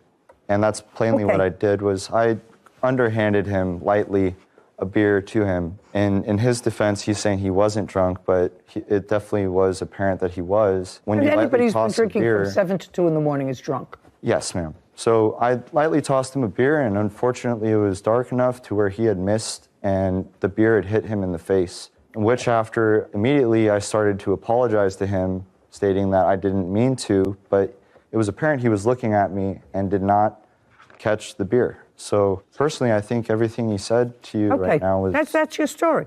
You tossed him a beer because he asked you. He said, toss me a beer. Yes, Your Honor. And it was dark. Yes. And you were drunk. And he was drunk. I wasn't drunk, Your Honor. I had 4 beers within the time of 10 o'clock till when this incident happened. You know, I'm not real comfortable with that, sir. Okay. Because according to you, you had been drinking for 4 hours. And not only were you drinking for 4 hours, but you brought extra alcohol to have in the park. By the way, Which was a by the closed way, container. where do you live? In what In city? Pasadena, Your Honor. In California. Are you allowed to drink alcohol in parks in California? I'm not certain. Well, let's find out. Open beer cans in city parks in California. That's a no. So after... We're not talking yet. I'm sorry. Excuse me. Drinking alcoholic beverages is a prohibited activity in parks and park areas, according to the Pasadena City Park rules. Thank you. This park that you went to, what's the name of it? I'm not sure. It was up the street from the last bar we were at. Okay. Now, did you, Mr. Costello, and the defendant, immediately after this event, did you communicate with him via text or email? I texted him, I think it was roughly a couple of days later. Okay. I'd like to see the text. I have that. That's all I want to see. Everything I could. Don't say anything else. Okay. Just show me the texts that you sent him a couple of days later. There it is. Okay, thanks, Kevin. I'd like to see these texts from your phone, and I'd like to see all your text messages starting September 14th. It's right here. Of 2021. Mm-hmm.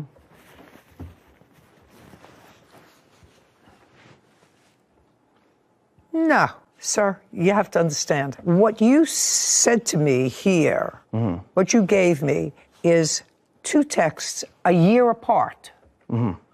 I want to see the texts to him. There was nothing. After September 14th, you mean he didn't respond at all to this? I don't believe that. My next thing that I did was I sent a letter through the mail, and I have that here, and I have proof of it where I had it where he had to sign for it, and I have the receipt for it as well. What date? That one, I can pull it up right here. I'm sorry, what letter? I never received a letter. Just a second. So what you're telling me is that I'm supposed to believe that after you sent this email on September 14th, which is 3 days after the event, he never responded to you, and you never sent a follow-up email or text. That was the letter. And in the letter I gave him... Shh, just a second. Okay. Oh, here.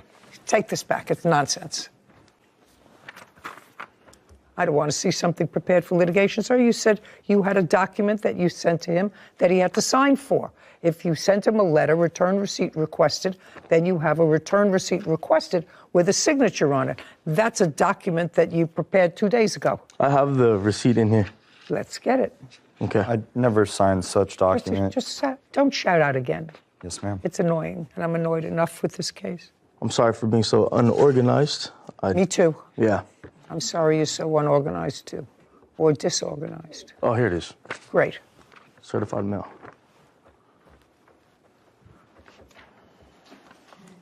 They're stuck to the back one. This was sent April of 2022. I want to see what the response was. There had to be a response. I never got a since response from September him. 14th, 2021. There had to be a response. I never got a response from him. Kevin, show this to Mr. Knapp and tell me if he recalls this text message.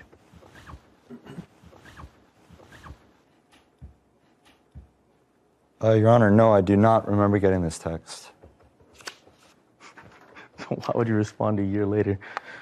I know from the past, dealing with Mr. Knapp here, he tends to always, being friends, whenever get into an altercation or argument, he unfollows me, blocks me on everything. Okay. So there's a possibility by that text message not going through. I don't deal in possibilities, sir. I sent the text message, and I have proof of there. It was delivered, and I never got a response from him. I'm just asking. Yeah. Sir, this incident happened September 11th. You have to understand, I think that if that's what happened. I tend to believe that the defendant did not just willy-nilly take a can and fling it at your face. I want you to know that I don't believe that. You were stupid enough to throw the beer can in his direction. You're two drunks, that's what happens. So don't get so drunk and go to a park. How often?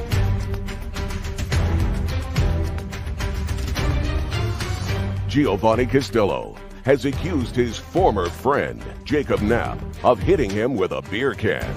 Jacob says Giovanni asked him to throw it. Okay, it is more likely than not that you were sitting with this lady who, according to you, you were supposed to drive home. That's what you said 5 minutes ago. So you were supposed to drive home, which means she was trashed, because that's what you said. You said, I wasn't... This was the arrangements from the very beginning of the night. Okay. Do you understand? So we had a whole bunch of trashed people. And I am more likely to believe the defendant when he says you said to him, toss me a beer, and it accidentally hit you in the face. My questioning is that the... I don't answer questions. Okay, well, where the beer was placed on the table, I don't understand why I would have to ask him to toss me a beer when I can simply reach over and grab one myself. I don't know either. But no it sense. sounds more likely to me than not that it was his beer, he brought it there, and you said to him, toss me a beer. And you failed to catch it. Now, that doesn't mean that the defendant isn't at least partially responsible for the stupidity of that night. But you have some responsibility, too, because I really don't believe that he left the bar. He was angry and frustrated over something that you had no idea what he was angry and frustrated over, because you were all sitting together, and he just, out of the blue, took a beer and threw it at your face. I don't believe that. Do you understand? If I could show you a picture here, you could see that if he just simply tossed me a beer, I don't understand how a beer can could chip my tooth the way that it did. Just a second. It can. It can. Okay. I can eat a biscotti and it can chip my tooth. Biscotti, that's a cookie, a very hard cookie. And have. I mean, I could chip my tooth on my grandmother's steak, it was so hard. But certainly from a beer can. So I don't believe that you're blameless. What was your dental bill, sir? I have the statements here. While he's looking for that, you understand that if you were sitting there and instead of a bunch of beer cans and the plaintiff said to you, you know, that gun that's in your pocket, toss it over to me, I want to take a look at it. And you did. You took a gun out of your pocket and you tossed it over to him, and as you were tossing it over, it accidentally fired. Would it be his fault if he got shot? No. No. Whose fault would it be? Mine. Right. Because you weren't supposed to do that. Because it was potentially dangerous. Of course. Well, same thing with a knife or an explosive device. Right. Or something very hot, like toss me a cup of coffee in a container and it splatters. So you don't do what anybody asks you to do if it's not a smart thing to do. Right. Unless you're drunk. Unless you're drunk. Your Honor, then, if I may. Yeah. Coming from a baseball background, such as me and Gio did, I don't care about your baseball background. There's no question, sir, that you acknowledge you threw it at him. And I'm telling you that if your excuse is that he asked me to do it, so I followed the fool's directions. I'm telling you, he's going to pay part of his dental bill because I think it was partially his responsibility. But if you acknowledge that you were stupid enough to throw the beer can in his direction, you have to be partially liable. You're two drunks, that's what happens. So don't get so drunk and go to a park. How old are you? 27. 27 is, and you? 28, Your Honor. 28. You know, old enough not to be so stupid. You know, you can figure 17, 18-year-olds are so stupid. At age 28, you should be doing something constructive. I assume you work? Yes. What kind of work do you do? I'm a chef. And you? I'm a lumberman, Your Honor. Okay, so you're both gainfully employed, letting off a little steam. That's fine. But if there's a problem that develops because anybody is not operating on all cylinders because of alcohol, you have to take responsibility. What was the dental bill? My dental bill came out to $2,342. Can I see that, please, Kevin? I have this here. I'll give you both.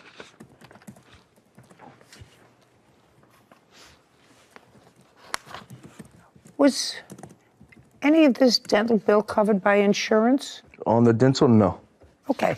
Anything else? My wholeheartedly truth is I didn't ask him for a beer. I had no problems. I was avoiding him the whole night for the most part because from the past, Jacob has had a way worse drinking problem than I've ever gotten to. I went out that night solely to have a couple drinks, hang out with friends. The night went longer than expected. Very nice. Judgment for the plaintiff in the amount of $1,171, which is half of your dental bill. You pay half. Don't get drunk. You're too old to get drunk. I don't believe that he maliciously threw this at you. I think that you asked for a beer, tossed it at you, and you missed. That was his stupidity and yours. We're done here. Thank you very much. Thank you, Your Honor. This court is adjourned. All I did was I underhand lightly tossed it over to him, and that's really what happened. I did nothing wrong to deserve to get a beer thrown in my face like a baseball. Unfortunately, he chipped his tooth, and so it was unfortunate. I said, hey, Jacob, look, you chipped my tooth. Look what you just did. No more drinking in the parks, guys. Not to do it again. I think this situation is the exact reason cities like Pasadena have rules about drinking alcohol in parks, because like you always say, it's not an on purpose, it's an accident. But a lot of times there are certain things that can increase the probability of an accident happening. True. And I think drinking at 2 a.m. in a park probably is one of those things. That's true. So that's a... 3-3. Broussard Farrell versus Stigney. All parties, please step forward. Tammy Broussard and Catherine Fierro are suing 21-year-old Alicia Stigney for travel vouchers and harassment. Whose son was it who was living with the defendant? My son. Broad strokes, what I get from this. Is that your son? Yes, ma'am. Your son became involved, according to you, with the defendant. She has one child with your son and one child with someone else. Yes, ma'am. What I gather, there was a time that everybody was happy living together, and I believe it was your brother who was getting married in Las Vegas. Yes, ma'am. And the defendant at that time was put in charge of ordering the plane tickets for everyone to go. But the defendant was told to use someone else's credit card. And who was that? That's Catherine Fierro's. That was Miss Fierro. Yes. Miss Fierro is whom? I am the fiancée to her brother. In any event, the wedding did not come off as planned in Las Vegas. Parties did not use the flight tickets that you had booked with someone else's credit card. Correct. And you were given travel vouchers, and that's what they're suing for. They want their travel vouchers. That's it. So I just have a few questions. It's not a very difficult case. When you booked the flights for everyone, how many tickets did you book? It was myself, my 4-year-old. The infant was a lap, so she would not count. And your boyfriend? At the time, yes. Roman. Yes. And then it was also Tammy Broussard, her daughter, and that was all. Whose credit card did you pay for those tickets with? It was Cap's. That's you? Yes. And did you pay for those tickets? They were put on my credit card. Yes, they were, Your Honor. Did you, in fact, pay for them, is my question. Yes. I'd like to see proof that you paid for their flights. And if you have the following month's bill as well, did you ever receive a credit for those flights? No, I did not. I On your wasn't aware credit. what happened until I asked the son, the flight, the airline, to send me this. I'd like to see it. There you go. Because it's still on your credit card. Yes. Okay, so you received vouchers according to this, that totaled little over $1,000. Yes. What did you do with them? I did use them. Just a second. You didn't pay for the tickets. Correct. So my question is, why didn't you turn the vouchers over to the people who actually paid for the tickets? You booked the tickets but didn't pay for them. The wedding got canceled because of COVID. Tammy Broussard and Catherine Fierro claim 21-year-old Alicia Stigney owes for travel vouchers and harassment. Now, did you discuss the vouchers with her? I did not meet her until, I believe, early February when we left Las Vegas to go to Minnesota. And shortly after meeting her the day that we got there, she called my fiance, asked if we could watch the baby. No. But we did have a discussion about it, a slight one. Only a discussion with you. I don't want to hear about any conversation. Well, I did bring it up. Well, I'd like you to tell me what the discussion was. When we came to watch her baby for the first time, she went to show me the baby's room where the diapers were, where the wipes are, and she was running around looking for wipes, and I said, I don't want to seem rude, but you do have the vouchers, correct, for the wedding. They were specifically meant for my wedding. And she said she didn't really have time to talk about it, that she was going out for the weekend to Rochester to go out and have fun with her. So she just left very quickly. Then we watched the baby a second time, and I decided to leave a little bit early to get to the house to watch the baby. And when we arrived, she was out the door. So she did not want to talk about that's sort of speculation. Yes. I don't understand what the issue is. She paid for the tickets. You did not, but you used the vouchers. I did. Well, then she's entitled to be compensated for what she paid. Your Honor, she also posted on Facebook trying to sell the tickets. Well, I mean, I don't know. This is not rocket science. Am I missing something here? You booked the tickets but didn't pay for them. The wedding got canceled because of COVID. You got vouchers for what she paid for and you used them without any agreement. What is the issue here? Am I missing something? I don't think so. Would you tell me? Yes. So back last year, I have the agreement. It was sometime, I think June or July. Tammy moved to Minnesota, or to Austin. Don't go off on a listen to me. Her apartment is in my name because she couldn't put it in her name.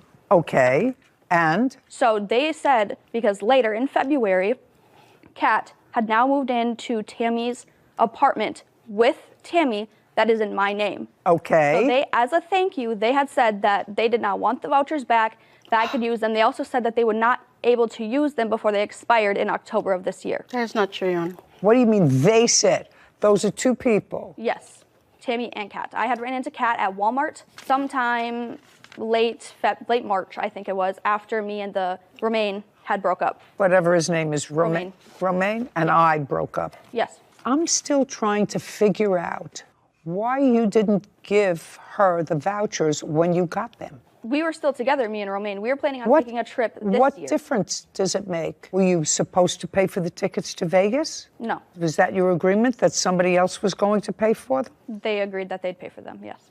Is that right? To come to the wedding, not to go anywhere else, just to come to the wedding, but the wedding was canceled. Yes. Correct. And we did not speak at Walmart about anything about those. What I have here are two charges, one for $320 and one for $538.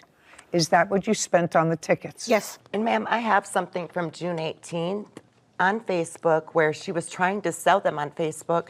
And I had... I actually, Ms. Broussard, don't understand why you're here. I'm here because there's also a harassment. We have a police report regarding that. Okay. As well Okay, so with regard to your claim, she owes you $858 for the tickets. Yes. So that judgment is taken care of. You can have a seat. Thank you.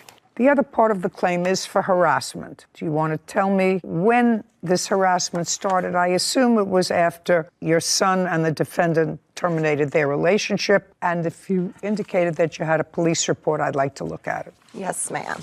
Here is the police report. And actually, the harassment had started. Just one second.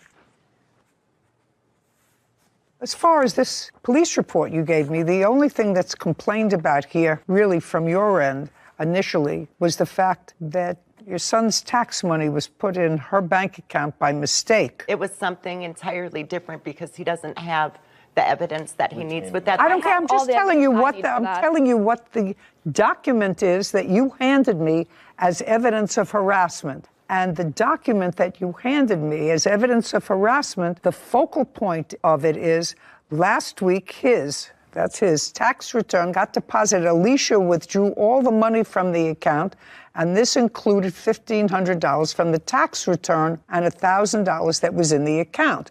That was the crux of your complaint against her. Well, that's not harassment. Well, the harassment had started on April 27th, which is like a month after those two had broken up. It was a really nasty thing. I don't know, like it says in there, I don't know if it's coincidental, but she sped through a red or a yellow light, almost hit me once. Her boyfriend had been a total nuisance in my parking lot, blowing the horn. Listen to me very carefully. If you feel as if you are the subject of harassment, file for a protective order. Do you understand? Yes, ma'am. Okay, good. The defendant owes your co-plaintiff $858. Thank you. This court is adjourned. I was very nice to them, and they just disregarded all of that. She's very upset because my son no longer dates her. There was drugs involved where she couldn't get her apartment of her own. I pay my own rent, I pay my own bills. I just have bad credit, and it's not even a drug-related thing. I was nice and put their apartment in my name, and that didn't matter to them. She's a thief. I mean, those tickets were meant for my wedding, and she used them for something else. It doesn't matter if you're nice or not, you give it back. I wish they were all that simple. Yeah, I mean, from reading the papers, I could tell there was some more conflict than I think we got into. But none of that underlying conflict between any of the parties had anything to do with the facts of the case. That she used someone else's credit card, she received a benefit that she did not pay for. Please step forward. Ryan Hastings is suing his former roommates, Peyton Kammer, for a security deposit, personal belongings, and filing a false restraining order. Mr. Hastings, you and the defendant were roommates? I'm not quite understanding. Yes, correct. Clearly, whether you were roommates or in a relationship. What was it? It was just roommates. When did you start to be roommates? In September of 2020. Did you know each other before? Yes. How? We were just friends that met at a party and hung out often. Starting when? That was in December of 2019. And what made you decide to room together? We were both looking for a place to live, so since we both needed that, we found this apartment together. 2 bedrooms? Correct. And you moved in with animals, Correct. I understand from the complaint. Correct. Cats? Yes. How many? I had 2. I had 2. I didn't ask you anything yet. You had 2. And Miss Kammer had 2. Any other animals? No. So you started to live together during COVID? Correct. Were you working? Yes. Was Miss Kammer working? Yes. What was the rent on the apartment? It was $1,365. And you each paid half? Correct. So far, correct? Was everything okay in 2020? September, October, November, December? As far as rent? No, as far as the living arrangement. Oh, in 2020, yeah, we just had many squabbles, but overall, we were just fine. I'm going to ask you the same question. In 2020, everything okay? No. What happened in 2020? It was emotional warfare since I moved in with him. There was arguments with everything, even simple things like cleaning the dishes, just nonstop. I was terrified of him living with him. I couldn't bring anything up without it being an argument. Okay, so prior to moving in with Mr. Hastings, where did you live? With my parents. How old are you? I'm 21. Is this the first time you had an apartment? Yes. And how far away were your parents from this apartment? Probably like 10 minutes. If you were terrified, you should have moved home. I wasn't allowed to. You weren't allowed to because? Because I wasn't allowed to live with my dad and stepmom because they moved into a 55 and over neighborhood. When? They... If you tell the truth, you don't have to have a good memory. They moved in a little after I moved into my apartment. I moved into my apartment to prepare for them moving out. I just don't want to hear drama. If you had fights over who's going to clean the dishes, I don't want to hear terrified, unless you're terrified. And if you're terrified and you're 21 years old, you go back to where you came from, to your parents' house. If you're terrified, may not have liked it, but that's just kid drama. So, squabbles in 2020. Your lawsuit says that she disposed of your belongings. She filed a restraining order. Yes.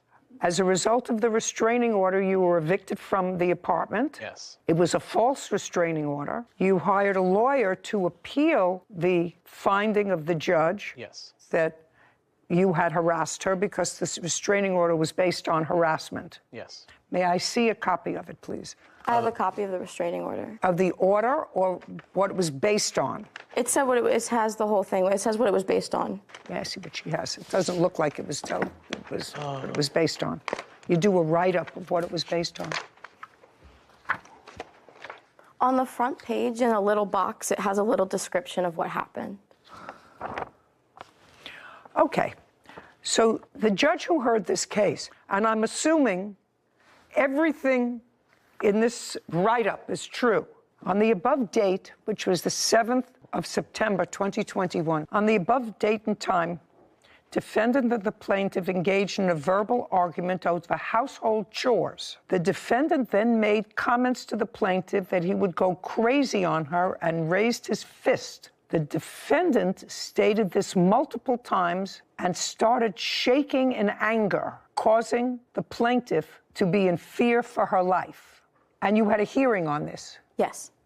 You had a hearing on this. You told this to a judge? Yes. Yes. I want you to tell me what you told the judge, or did you tell the judge anything? I told the judge that I was raising my voice, but I was standing a good amount of distance away from her at the time, and that I was shaking because I wasn't being listened to, and that was it. There was no physical interaction there, only verbal interaction.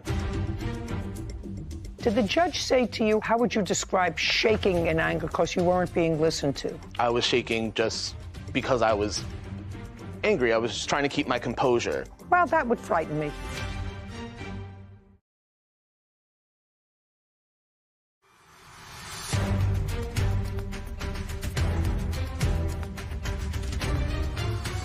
Ryan Hastings claims his former roommate, Peyton Kammer, owes for a security deposit and personal belongings.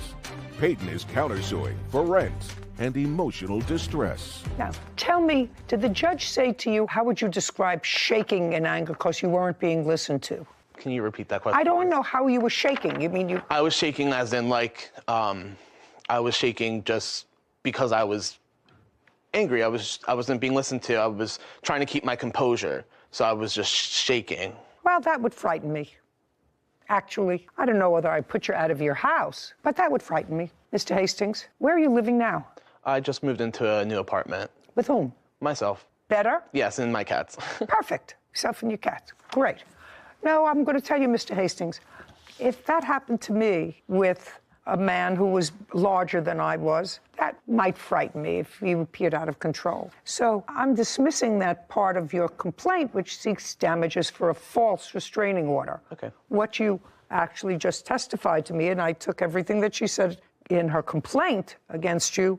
I didn't even have to ask her. I wanted to know what you told the judge. Of course. Then it was a reasonable issuing of a protective order, just to make sure that it appeared to me what you were testifying to is that she couldn't tell the difference whether you were composing yourself or whether you were out of control. Okay, so it was... May I interject and just say that the restraining order was repealed and remanded, saying that the court did not find sufficient evidence to impose the order. And whether it was or not, I don't care what... I'm not sitting as an appellate court. Okay. I'm sitting as a trier of fact for the first time in your civil action. And what you told me, in my judgment, was sufficient for a judge to say, you know, I don't want to preside over an assault case or a homicide case. This guy says he was shaking. She says he was shaking in anger. You say I was shaking to try to maintain my composure. Well, I'm not going to worry about them. Let him go find someplace else to live, which is what he did. So I think that that's reasonable. Money owed for return of security deposit. Now, he was put out of the apartment. He put in security deposit. Correct. And he was put out of the apartment. How much security deposit did he put in? $682. Are you still living in the apartment? I am. Okay. When he moved out of the apartment as a result of this restraining order, was there any damage in the apartment that he caused? No. Then you have to give him back his $682 because any damage that would have resulted since he moved out would be your damage, okay? That's fair enough. $682, that's your security deposit, sir. Return of belongings. Okay, so when you were told that you had to vacate the apartment, tell me what belongings you left in the apartment which you think she still has, which belong to you. I do not believe she has anything of mine left in that apartment. Well, what do you think she owes you for? I am seeking the money for those items because they were thrown away. What items? So I had a bed. Just a second. Yeah. You had a bed and there was a major flea problem in the apartment as a result of your cats. Correct. Okay, she threw away the bed. What else? Okay, there was a Nintendo Switch. Do you know what that is? Nintendo Switch? I never found that. I believe he took that the night with him. Okay, she didn't have it. She didn't throw it away. What else? I also had a hookah that was in there. What, a hookah? Yeah. Do you have his hookah? No. Go. What's next? Okay, if you have to think about it that hard. I'm sorry. Sir, we're finished. She owes you back your security deposit. Okay. That's $682. You have a counterclaim. Most of it is nonsense. You counterclaim for emotional distress. Forget that. Only one emotionally distressed usually in this room is me. Money owed for the month's rent, for a final month's rent. What is that? He didn't pay the month of September. He was late on it. The month of September? But that would have been the $682. Was he there in September? September 1st would have been the day that the money was due. No, when did he vacate the apartment as a result of your restraining order? September 7th, when the night of the mistake, but he was late on rent often. $682, that's what he gets. Yes. As he gets a security deposit back. Your counterclaim's dismissed. We're finished. Thank you very much. Thank you. This court is adjourned.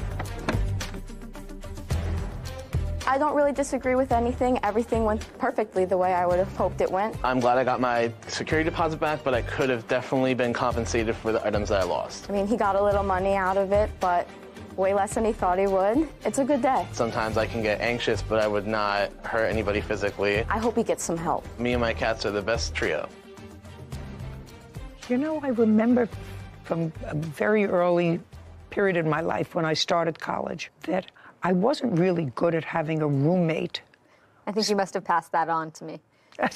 I did, especially one that you don't love. You know, it's hard enough to live with somebody that you love. Mm-hmm. You know, get irritated. You know, she said they fought over dishes and not doing the dishes. Well, you know, you've lived with us, so, you know, I have that argument all the time. But I love him. Yeah. It's very hard to deal with somebody schmutz that you don't love. Got to be careful and pick someone you really think and cross your fingers and toes. Actually, Sarah, I don't think you should pick anybody. I think that what you should do, if you can, is live in a shoebox by yourself, if that's all you can afford. Yeah. You know how many roommate cases we've done just in the last couple of years? All with stress and aggravation intertwined immensely. Immensely, and that's without romance involved. Oh, yeah. I mean, this young man, who looks like a perfectly reasonable young man and very honest, said he told the judge that he was shaking. I said, well, describe to me what you were doing. And he shook. And I would say that's that's a crazy. little out there. She was getting under his skin. There's no question she was getting under his skin. Middle of COVID, everyone's inside. You could tell she was getting under his skin. She was terrified. You know, she's 21 years old. Yeah, a little dramatic.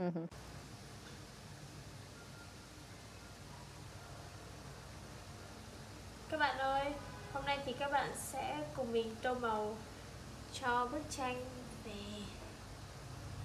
cô gái này nha. Bây giờ thì chúng ta sẽ tô cái phần mái tóc trước nhé. Mình sẽ chọn màu nâu để tô.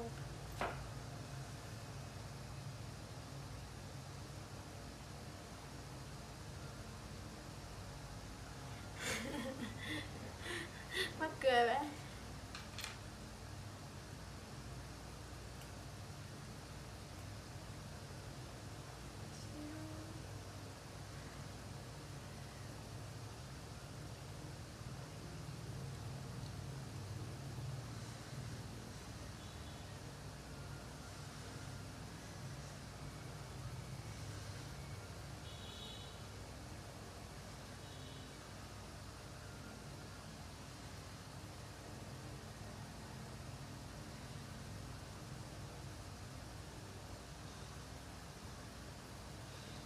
Nếu như mà không được thì khả năng phải vậy thôi.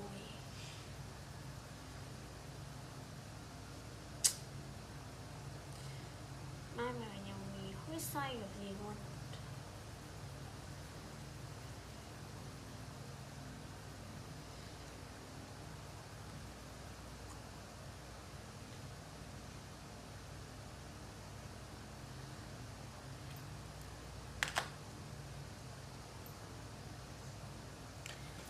Rồi mình sẽ tô đến chiếc áo nhé.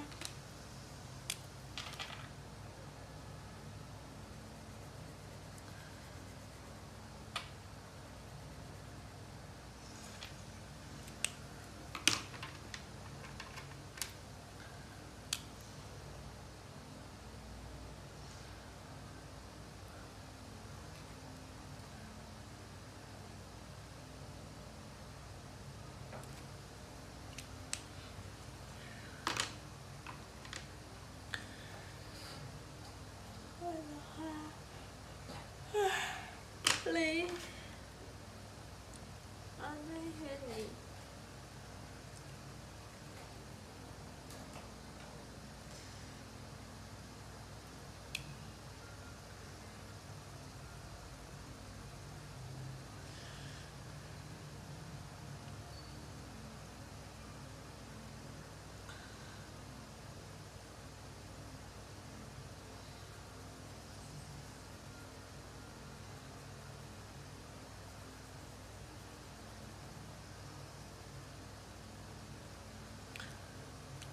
Tiếp theo là tô cho cái quần.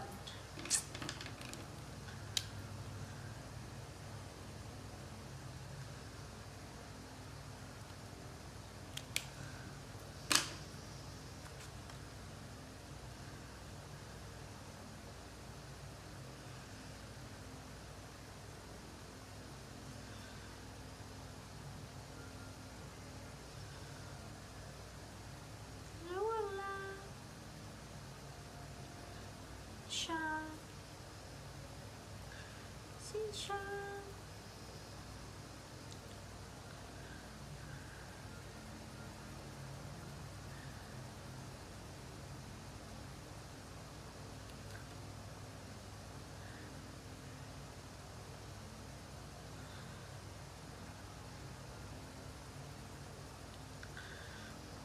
Đây là mình sẽ tô màu đỏ.